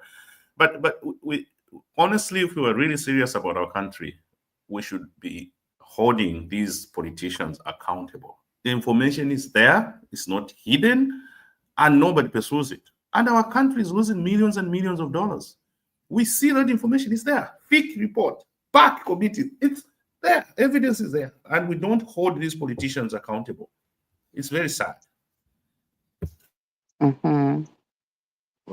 Right. And then just maybe an addition to what Wadana said. And I think when we, our conversation probably away from this has been basically that Danny has been one of those that say, when he was always highlighting what was happening in PAC, and I think I also took interest because I had appeared before that committee, by the way. When I was appointed 4 days after, I appeared before the PAC committee. And they give you a chance to redeem certain information. Like when you go there, you give what is not there. They will give you a chance to go clear. But the problem has been the action that has to follow. Like he's saying, we can't have a person agreeing that this I did wrong. And then we look the other way like nothing has happened. For me, probably was that after I appeared, I was given 3 months to actually rectify and come back with the right documents, which I did and then cleared that up. And then the following years that came, I made sure in the ministry, 0 audit query. Got commendation letters. Oh, thank you very much. This year we've not found any audit queries. Congratulations.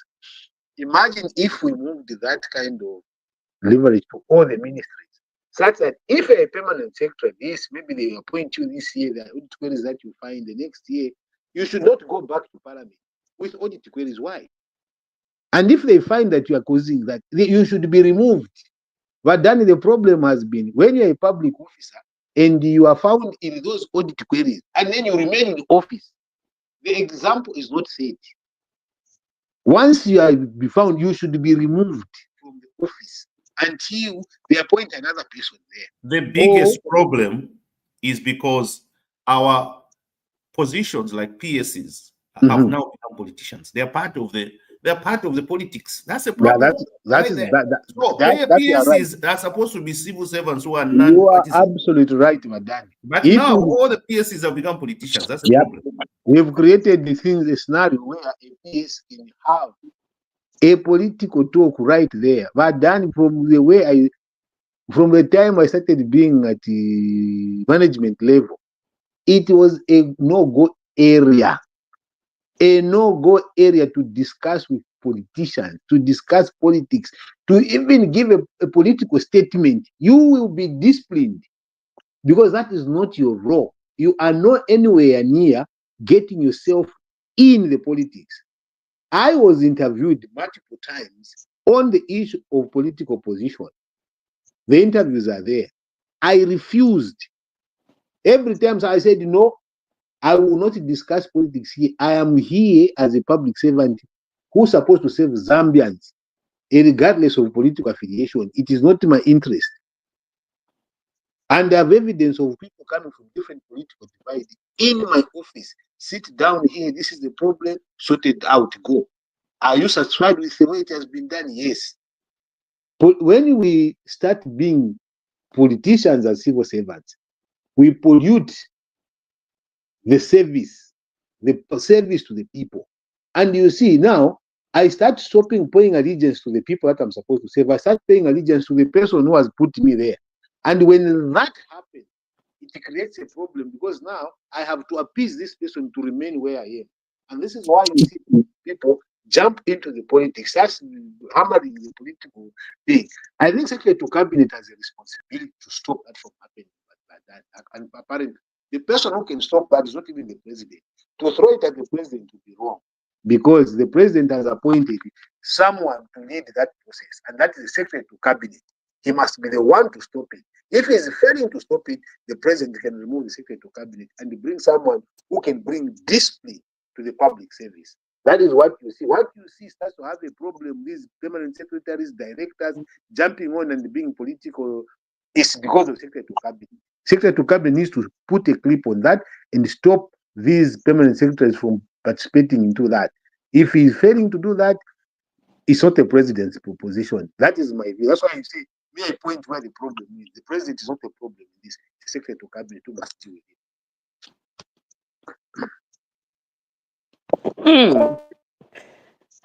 I mean, in the unique days, I thought these permanent secretary jobs or management jobs were supposed to be contract, I mean, based on contract, merit-based kind of thing. I mean, what has happened? I mean, what has happened between then and now?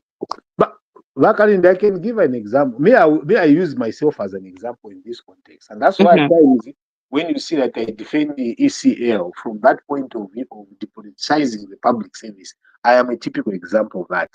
Because at the time that I was appointed as permanent secretary, I was never, the president didn't know me very well. He saw me through my works, my reports as labor commissioner. You understand? And then I'd served for so many years at this level.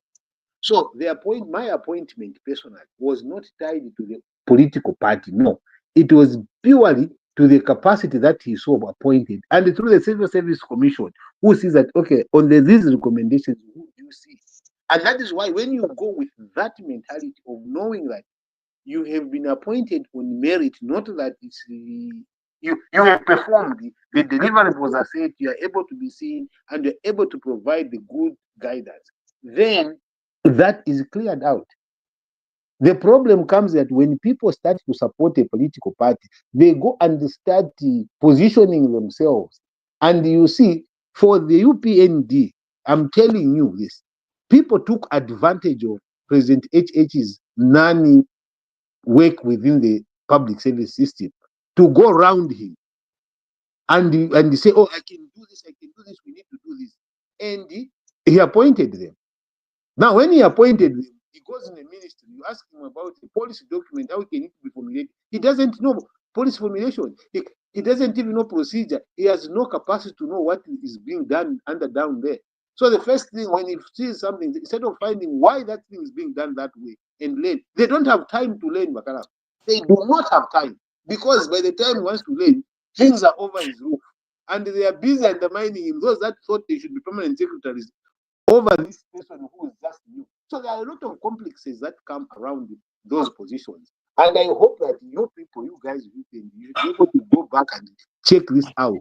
Correct and remove some of these people that are sitting there. They have no knowledge of how the public service works. The only thing they know is if they are going to say, oh, the president doesn't like people that are associated to PF. So the first thing they point at anyone who guide them in the ministry is that this guy was left by PF. Not knowing that this person has been there for 20 years before PF was formed. He was a director, he was an assistant director level. Therefore, PF just found him, just like MMD and others found him. So his level of expertise has a 25 years, experience. So now, because he was in a meeting where the PF was, where the president was, in fact, this is the guy, so just check him out. So those are some of the nitty-gritties that needs to be taken care of as government systems start to be streamlined.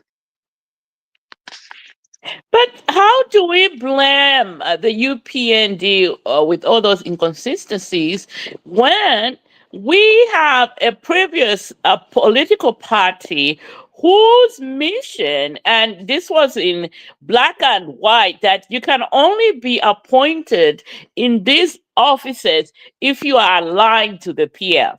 Okay. That's a fact. That question is very important, Wakani. The question you've asked actually raised. That was in the PF constitution. That was there, yes.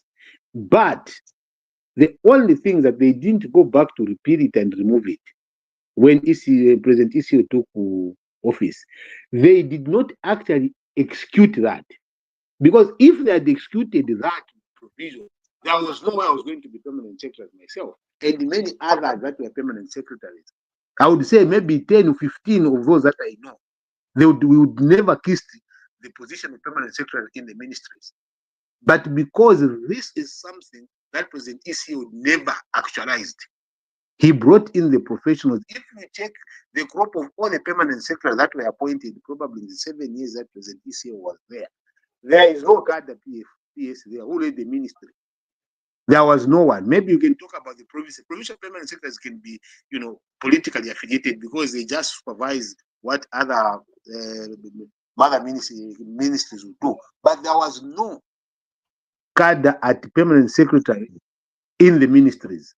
But it was there. Now, this was a good political point from the UPND to point it out, to say, wait a minute, even if you guys are talking about this, all these guys are cadres. This is what your constitution says. But as to the actual realities on the ground, to go and pinpoint that, this guy is a cadre, this guy, no, you will not find those. If you're going to check, but your statement you are making, Wachanda, is very difficult to verify. And that's why I'm saying that how you can verify is simple like that. You can check. In fact, you can check all the people that were appointed, where they are coming from, and what they had done in the past before they were going to those positions. It would give you a clear-cut line. Yes, in terms of what you're saying, yes, you can't verify because I've said it.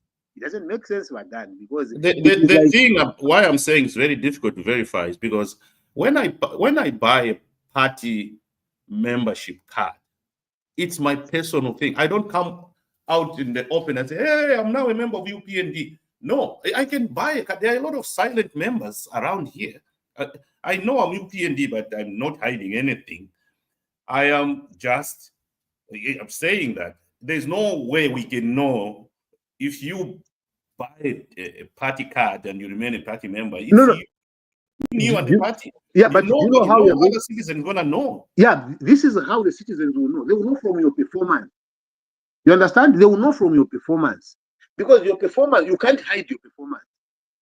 That is one thing that you can't hide. You can't hide your competence. The competence under which people expect you to deliver certain things will be seen. For instance, if you're a cadre and you've been able to see that, you will not see members of the people opposing government show up at your office. You understand? And they will come there. It's how you treat them. If you treat them as a Zambian, you can support every person who's having the position is supporting. But when you treat Zambians in the way that doesn't show political affiliation, political mind, because we are now executing the policy of the government, it's different. For instance, everyone. What I'm saying is that me as Danny Diswani, so if I wanted to go to PF and get a permanent secretary job, yes, and I see their constitution says you have to be a party member first, I'll go and buy a membership card, and then I'll go to the appointing authority and say, "Look, I'm party member. I'm a member. I'm one of you." And then with my qualification, yes, that is not party card. And you appoint me, and then I go there, I play my cards well. I don't show it openly that I am a party member. I just play it subtly. You know what I mean? Now let me tell you. Now let me tell you. Look, now we're done. What you can't do is you can't procure a receipt in mainstream public service think of things. If you have no because the vetting is not done by one person. To get into buying a card cannot give you a permanent secretary's job in a structured manner, in a structured environment where the civil service system is working, is functional. You can't, because you will fall on the way. For instance, unless the president bulldozes to say, I want this person to be put there, then it works out, because now you can't advise. And that is the biggest problem when the president is not advised. Because in these systems, the president needs to be advised on the appointment. Now, you will see why the president is not advised on the appointment. And I'll give an example. I like this example. Tabo Kawan. No public service experience. You can see how it's a disaster. You understand? You see, he goes there and say, we have given you freedom. The freedom we are giving you. Now, you are a permanent secretary who must know that freedom is not given from you. It is given by the Constitution. So you will see them from what they are doing and performing. To say that the Constitution I mean, let me just come in for just a moment here. I think we are dealing with double standards here. I mean, because clearly I can name people that they can't sue me and they know this.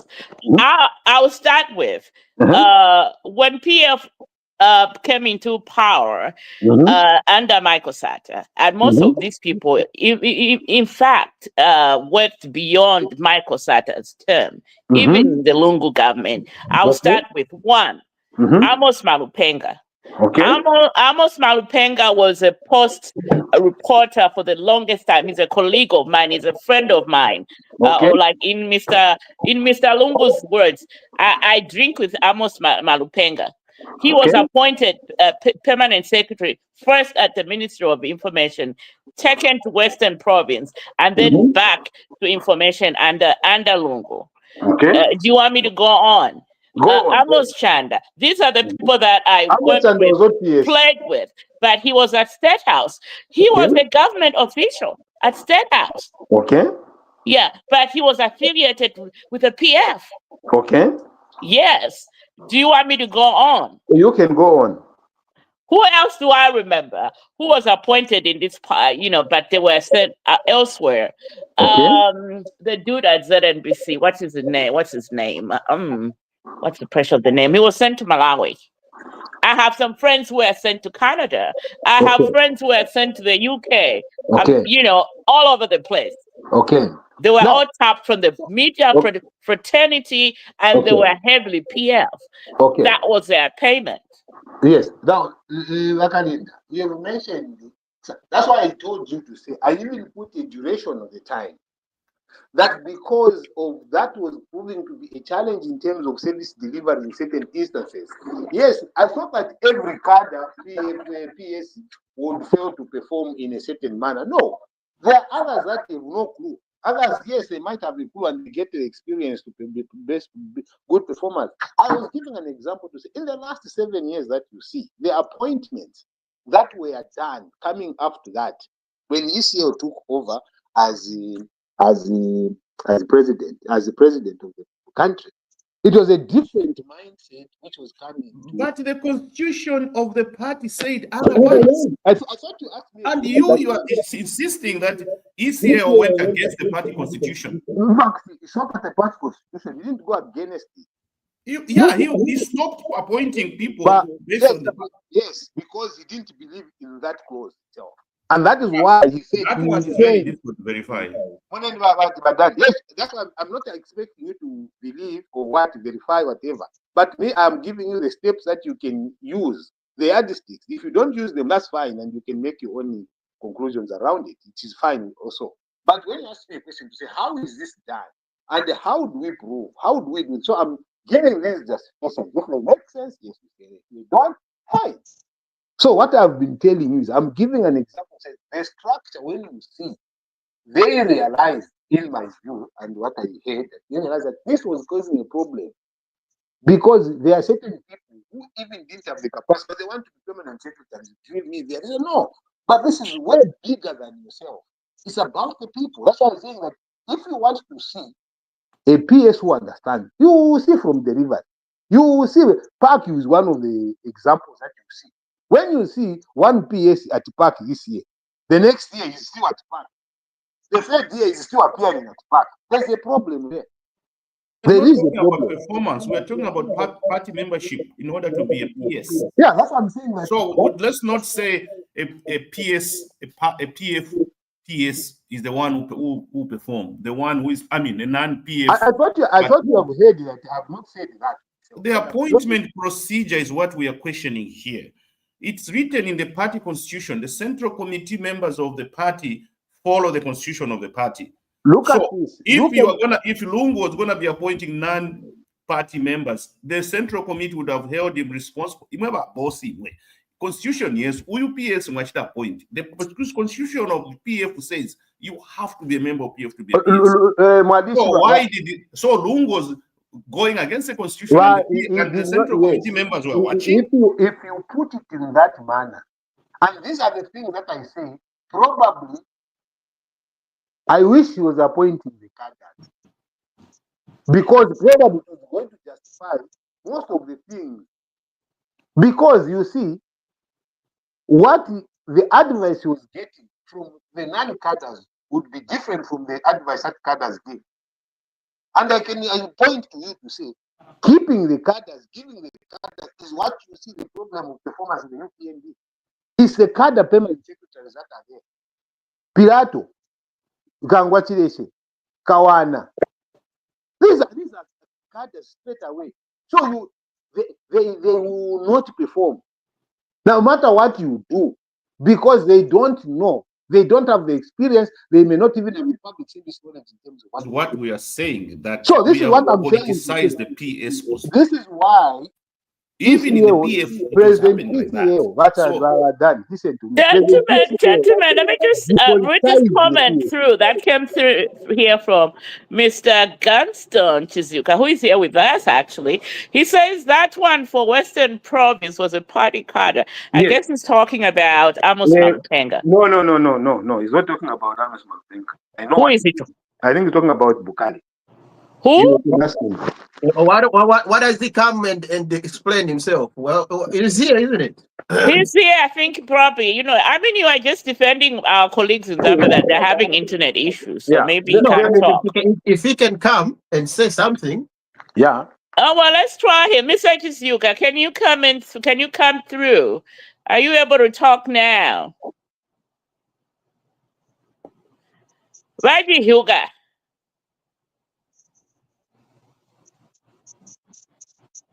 Nothing. Yeah, he's not coming in. He probably, who knows about I that. thought he heard what I'd say. I said the provincial permanent secretaries mostly are the ones that you're going to find from party structure. Provincial permanent secretary. Amos Malupenga wasn't provincial. I mean, he was PS at information transferred to Western. I think he then brought back. Yeah, but if you head back again, I'm saying mostly. That is where you will find them, because those are party functionaries. Mostly, yeah. How about Emmanuel Mwamba? Emmanuel Mwamba was not a party. Was not a party function. But he was a PF appointee. As permanent secretary, yes. Yeah, before he was sent off to where did he go first? Was that South Africa or Tababa? Before he went to South Africa, the first time in South Africa before he went to South Africa. Emmanuel Mwamba's role. Emmanuel Mwamba is one of the most experienced civil servants that are there. Because if you track Emmanuel Mwamba's as a shushushu. No, not as a shushushu. He was a shushushu. I don't know about that. So believe you me. I work with him at Daily Mail, so I know more about Emmanuel Mwamba than what meets the eye. Okay, maybe I don't know about that. What I know about is that he's a very, very seasoned civil servant with a lot of practical experience about governance and public service. A lot of experience. He's the first one who taught me about a cab memo when you want things done. How do you raise a cab memo? What should happen in cabinet? How is cabinet discussed? It is Emmanuel Mwamba. That's the first time that I heard about it. Before I was even permanent secretary, I was at director level. And the process is how things get changed, how policies are approved and stuff like that. He's very knowledgeable about that. And he had the capacity with a former president. and then back into the public service. There where my friend Kamarata is, Robert. Robert was an assistant, principal private secretary to Dr. Guy Scott. A lot of experience in public service. And then he is back now as permanent secretary after the European became a very good guy, very good knowledge about how civil servant systems work.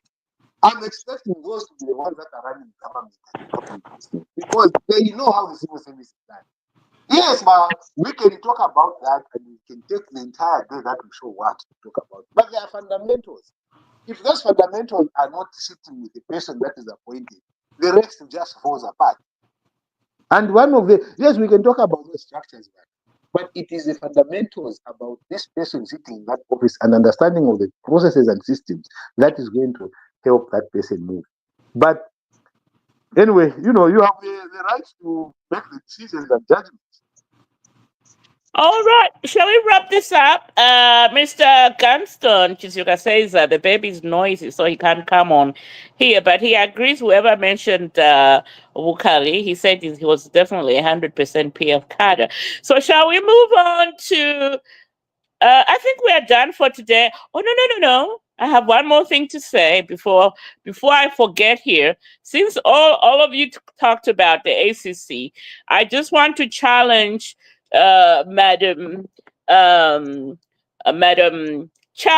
and the chairperson. So I read somewhere this week that you know the Zambian Indian entrepreneurs that were given the contract to buy those ambulances. So they brought in 6 ambulances this past week. I say there's where they smell, there's a rot. We need to check on that deal on the ambulances. We cannot have from 156 ambulances protracted only having 17 now. It's an embarrassment to the president. It's an embarrassment to the country, and we are giving our people a raw deal. So as you come in and taking up these offices, I need you guys to take a closer look at that deal at the Ministry of Finance. That's the challenge to you. Wakalinda, that is not at Ministry of Finance. It's at Ministry of Local Government. Yes, whatever it is, Yeah, it needs to be looked into. No. You'll be throwing it in a different mind. That she cannot manage to do it. That is over her head. I'm telling you. No, somebody needs to investigate that. We cannot have. I'm telling you. A company protracted to buy 156 ambulances at almost $80,000, and then they are only delivering 16 out of 156. That scandal is right into State House. Otherwise, PS or minister would have been fired as we speak. Right now, if that would be the case, how can a PS still be in the office after he procured that? Yeah, what did he say? I mean, what was his last word? What did that PS say to give him up to an April? He says, I will resign. Why should we give him? Or he'll resign? Well, first of all, why should Zambians wait for their equipment? Yes, why should they wait? Why should we wait when this company was paid big money? That is the point. That's why I'm saying that. And what is he still doing in the office? Yes. So Judge Hamaundu, ACC Director General, Chabu, let's take a look at that contract. And heads must roll. She can't do anything about it, No, I thought you just gave her flowers. Yeah, I gave her flowers. Yeah, so let's see what she can do. Let's see what the judge can do about that.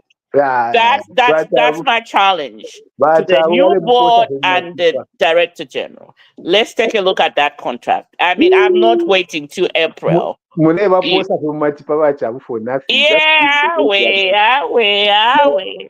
State House, that's the one we should take to task. State House. What the PS is still doing in the office after that scandal. Tell us why. It's not about Chabu telling us. It's the State House to tell us. Why are they doing that? Why is he still in the office? Yeah, it's an embarrassment. 6 ambulances. First, you get 10, you parade them, you make like everything is good, and then you even call the Republican president to grace that sideshow. You have been Come on, people. Let's be serious. Zambians didn't vote for this kind of nonsense in 2021. I'm so sorry. I mean, just things like this just boils my blood. Okay, now I understand. You got it. You have a State House. Yeah, what State House said that if you have this can't be a State House. The State House must come clean out of this. There's no way PS and the minister will be speaking. Oh, God, they have to be fired. That money recouped, and somebody should join Abena Lusambo in Mwembeshi prison or somewhere. For that mess. Anyway, shall we now move on to the last bit of business, which is the rant? Tell me about Chilufia. Isn't that the last one? Let's talk about who is ranting today. Who wants to go first? Badani. Oh, the dog is in a good mood. From all that dancing, he's in a good mood. I'm learning how to dance to salsa. It's very easy. Only 3 steps you have to know. The basics. Anyway, 1 step forward, 1 step in the middle, then 1 at the back, and then back to the center. That's it. Easy. Anyway, my rant is about us in diaspora. We've heard a lot over years. I've been abroad now for I can't believe this. I've lived abroad more than I've lived in Zambia, which is really, very dangerous. It's sad. So most of us have spent most of our lives abroad, and we are now in our parts of our careers where we are thinking of retiring and, of course, going back home and sitting down with our relatives. We've had the past years diaspora desk at State House. This. Oh, we are looking at you guys. You are the what they call us 10th province, 11th province, 11th province. 11th province. But to be honest, nothing much is done after that. There are pronouncements that there's this going to be happening for you guys. We respect you. You can bring money back home. But nothing happens. We started, I think it's when I started it at what time? Chiluba, I think of Chiluba or someone. They talked about, State House desk, whatever, people in diaspora desk. They even appointed, there was even someone at State House at one time. But now that I'm nearing my retirement, I want to go back home. I want to go and, build a nice house and stay with my relatives and have fun the rest of my life with my cousins around and joke around. But is this State House diaspora desk really going to materialize to help some of us that want to relocate back home? Not in our lifetime. Pardon? Not in our lifetime. Not in our lifetime, I think. But they talk about it during, elections when they are raising money and all these type of things from diaspora and all that. They come and visit us. So it's very important for us, for the people back home, those that are listening and in power, that they should make an enabling environment for some of us to come and bring our little dollars we have saved here back home and contribute to the country. But the way it looks right now, it's not very easy for somebody to, for example, acquire land. I know we should have acquired a land. Some of us have got some traditional land. We're trying to convert it into our own title deeds. It's taken years and years and years to process because, first of all, you have problems with relatives that chew your money. And but if there was a proper, my friend is from Ghana. I have a friend from Ghana. It's well streamlined. There's a desk in State House in Ghana. You tell them where you are, when you want to come, and they pick it up. They assist you. Of course, you have to invest money. You have to send money to them. They'll buy land for you. The government will buy land for you. You choose where to go, and then they will come you, and they facilitate everything. I think our government should do that. There's a lot to benefit There's a lot to benefit from us. We have saved a little bit, relatively more than the people back home. So we can bring something. We have something to offer for the country. That's my rant. Government, please facilitate our relocation back home. Some of us want to go back home. Chandagazia, there you are. We want to go back home, not so. You know what?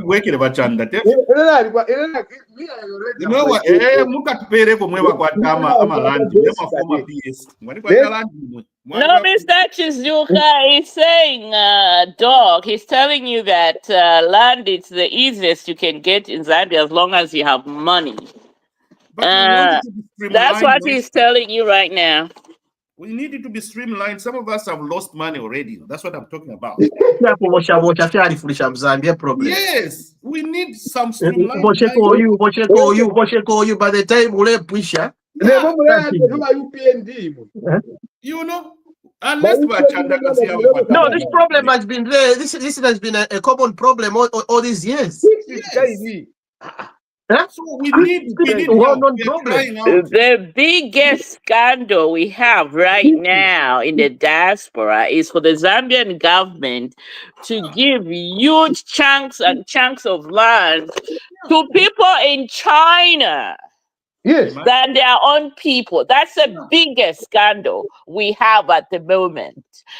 We understand, Mr. Chizuka, you're saying my land is there, but like the dog has said, all of us we have bought land tenfold over, but to acquire that land, my goodness, it's not easy. It's not easy. Yeah. No, it's not. But I must just tell you, even myself, when I was at level of permanent secretary to get land, even when I was there, to have it on time, it took me almost a year. Because I was not getting the correct. It's very difficult to verify what you are saying. You can't be struggling as a PS to get land in Zambia. You can't. No, because when you follow procedure, if you go shortcut from there, if you go with me, I never did shortcuts. That is why I'm telling you. If you go straight, like you're saying, let's streamline things. But you are a PS. When you went to the Ministry of Agriculture, everyone respected you. But me entering the Ministry of Lands there. Look at this is where you are wrong. And this is what you have raised. The Tranda Gofimbi. Let's go. I must also comment on this. You cannot rush at the Tranda Gofimbi when you start making wrong accusations. When you are there and you are doing the right things, you have raised a very valid point. Let's streamline these things so that we make them easy for everybody. That's what you are saying here. You see, if I chose to use my position as far as to get a land, yes, I would have gotten it in 1 day or 2 weeks. No, but no, I went through the process. Now I have Kumushi committee, I am minutes. I'm a minute, what council ikala. First of all, my chief was when that's the process taking me 7 years. That is no, I'm telling you this, and I need to tell you so that you know. Because no. By sign a minute, council, ya decision. You have to pay an invitation to treat to go back. You are repeat by my points. Then you take out those documents to land survey, then we know that process. Yes. So me, I did that process. But it has taken me 15 years. That process, 15 years. You are not in Zambia, so following up was one was following up. You did it in 15 years? No, because I was listen, I was following up personally. You have not been following up. You gave another person to follow you up. That's why you are raising a point to say, can the State House create this desk that makes things easier? I get that's the point you're making here.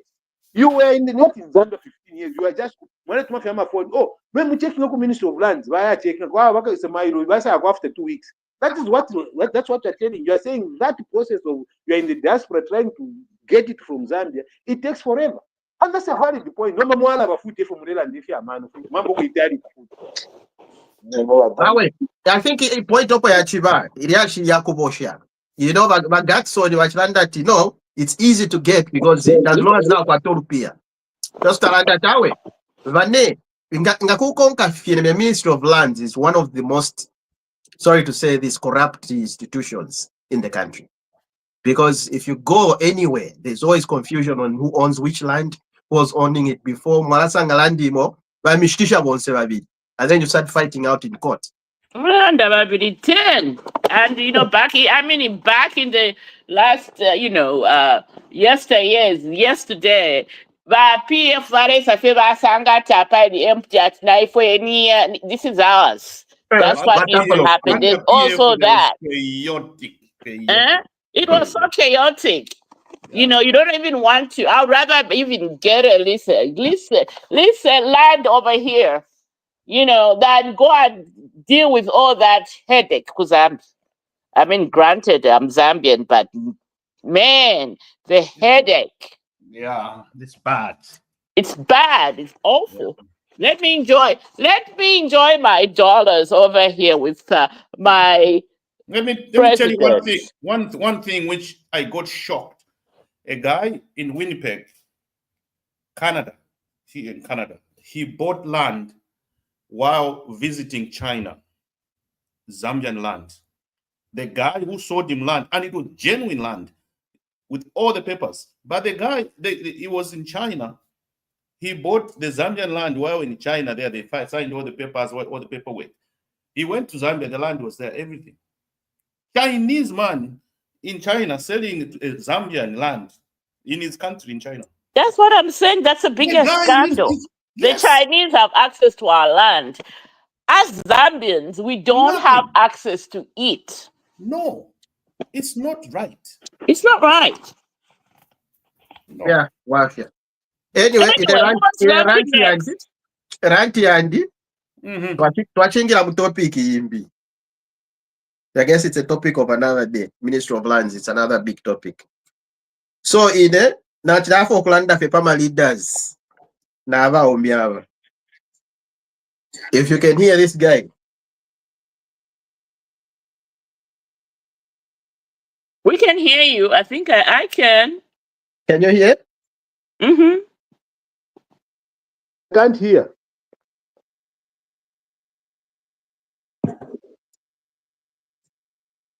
Music or what? Rex, are you talking now, Oshan? Tamale yumfa audio, ndimbi bikira mo audio mufwe. Okay. Whatever. So anyway, I just found the audio. Yeah, Murubendo Binwell.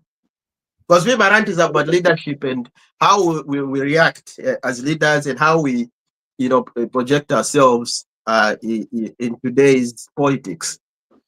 We last time site try to take advantage of the young people, and because of most Zambians, they if you're Zambians, we don't want to read, and some people, most Zambians, they're naive. Because we're being overland that ni self-defense, but tampo kushutana. At all is self-defense. The people. He's now misleading the people, especially the youth. Okay? Don't tell people to go buy guns. And because Shoni Tembo bali muchena kukakumo. Shoni Tembo ba muchena kukakumo atikashiteni mfuti. Shoni Tembo theory about mine kufwa no kufwa. Kuriwa PF, you remember? Bamu tuwerepa uyuba ku UTH. Nshina bamu kaka olwa mampango konso. Bali mine pati mshiteni ama infuti. Start defending yourselves? No. No, bakashai chena fyo mwini alerungisha moto kai chena kakumo. Aleranga na pa TV. No, because it all started when Short Tembo was attacked. Shani, and then I was trying to tell the leaders and I was trying to tell the Zambian people we need to start defending ourselves. So go and buy guns and get ready. No. That is not a message of self-defense. That is how militias in other governments in Africa have started, just like this. So let's be careful as leaders and as lawmakers what we say, because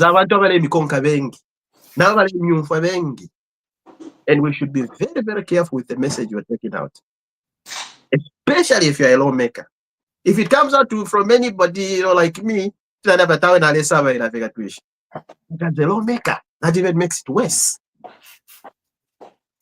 So, everybody actually trying to discuss because these leaders, especially young leaders, they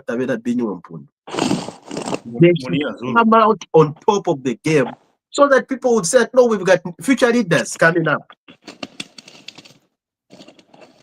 Future leaders who make sense and who talk about real checks and balances. Not if you're saying if you're footy, you know, panga. No. People are done and dusted with panga life guns. Yeah? And was busy saying that, you know, it was violent equality. Show us the videos. Because when the PF was in power, when there was violence, the videos were there. Reporters were reporting. We could see, we could watch on TV. No, video, since they're saying in Kawamba there was a violence. I've never seen one video. Because you're saying they got guns, they were shooting at us. I mean, we live in the technology world, everybody's got a cell phone now. Can you share that information in that video, please? It's Mwamba formula. No, I believe that's with what they're doing. Every day it's lies. That's what Kaunda used to call it kachepa. No kachepa wafula. Tukakwata koli sama future leaders. Wose ngamule tontokanya vevi mo fide. Wose mwabafe butonse ukwamani. Tukakwata koli sama real leaders. Because we need future leaders. We need future leaders. Now if the future leaders are behaving like this, then that's why even the APND government is saying we don't have an opposition. You know, we don't have an opposition. Mr. Yuka is saying let him familiarize himself with the Rwanda genocide. He's going there. Not until it happens in Zambia, that's when you start saying, oh, how Wandini, you know, he was wrong. The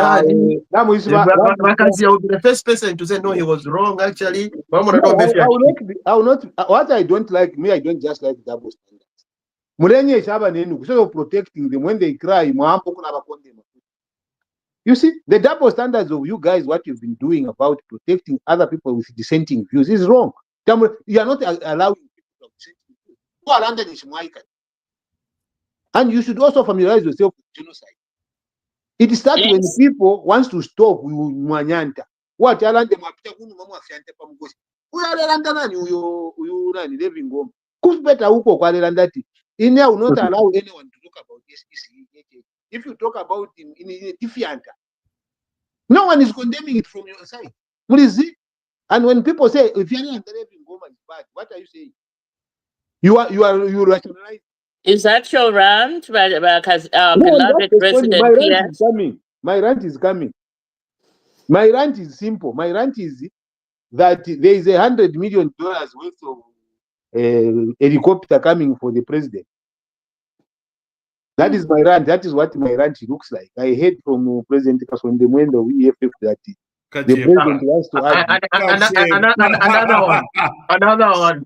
Oh my goodness. Where does he get his in the morning? He doesn't even have any intelligence. I thought it is my rant now. But when I rant, then you no,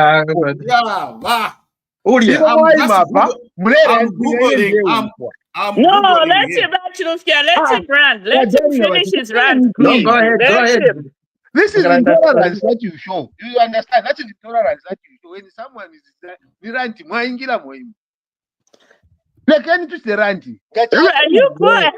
You have the floor. You are protected by Resident PS. Go ahead.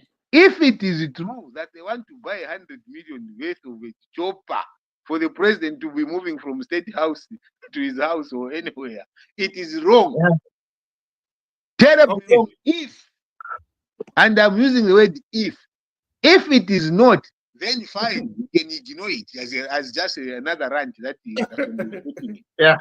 But if they want to buy that, it is the biggest betrayal of the country, Zambia, if the president wants to do that.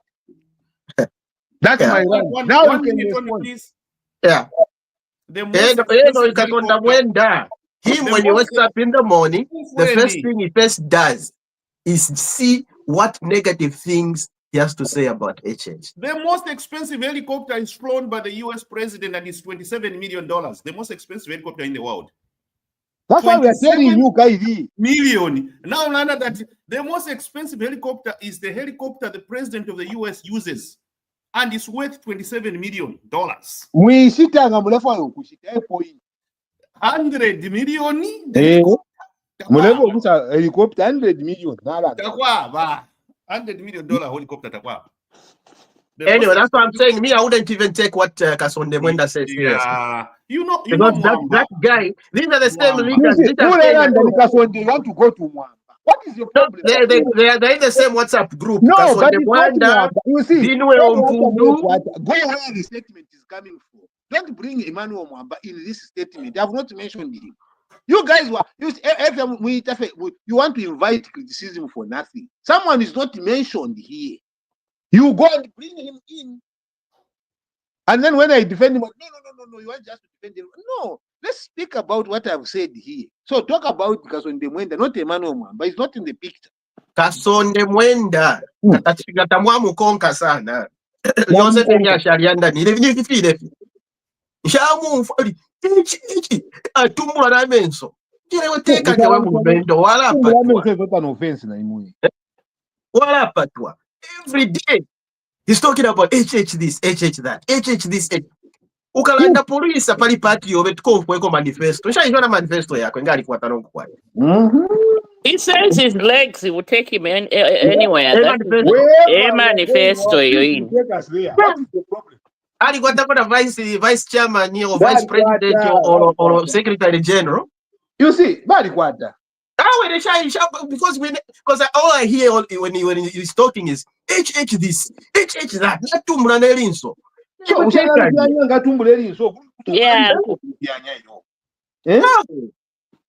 Therefore, I'm worried about these young upcoming leaders. I'm saying, like, look, when the Binwell, when the Kasonde Mwenda, same WhatsApp group, our leaders, our leaders, they've got nothing to show for being young. They're just behaving like these old Finnish politicians. Katwishinge baba backing, Katwishinge baba bika potuma dollars in my pocket, chat my longo abo kokala ndefi. Old Finnish politicians. What are you talking about? So the point is, back what they formula idea, yabu PF idea. Seriously, Kasonde Mwenda. If you have a president who says he'll never fly that expensive Gulfstream plane Lungu bought a few months or a few days before he left State House, it's been almost 4 years now. He hasn't flown that plane. What makes you think that this is a salesman who said, do not buy yourself these VXs, or don't buy me a new vehicle. I'm going to continue using with the one that was left by the previous president. What makes you think that that man is going to accept a new plane to fly from New Kasama to anywhere, on the continent of Africa and beyond? Come on now, let's be serious. Some of these things, do you have any? In the voice, you see, we always argue about these things about politicians and telling lies. We always argue about these things. You have created the problem of people telling lies and people not being truthful. Your statements, police and other things, and when you are challenged, you justify it. Now people have started, and now this is what now propaganda. You started the case of propaganda. We are just giving him a little advice. That's all. Did you listen to the advice when people tell you to be truthful? No, I'm saying that the president wants to buy a helicopter worth $1 million or $100 million. Problem. Shouldn't he have done his own research? But your trust levels are in the pin right now. The trust levels of the UPND government is the pin because you say this and do the next thing. Has he flown that Gulfstream jet or whatever you're calling it? that PF bought. Time and time again, you see the president getting on Emirates or Qatar to go, visit, all over the world. And now you're saying he's going to spend $100 million on a jet? I want Let's him be to serious, say, people. why is he not sold in the Gulf Stream? He said that's the first thing to go. Why is it not being sold? Anyway, we have come to the end of the show.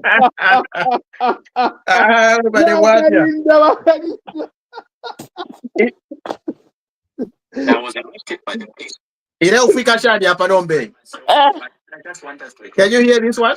A little bit. I was arrested on seductive crimes.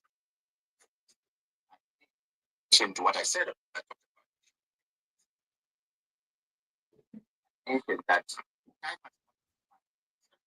Are we still live, Wakalinda? Oh, okay. Shall we just end the show? Mr.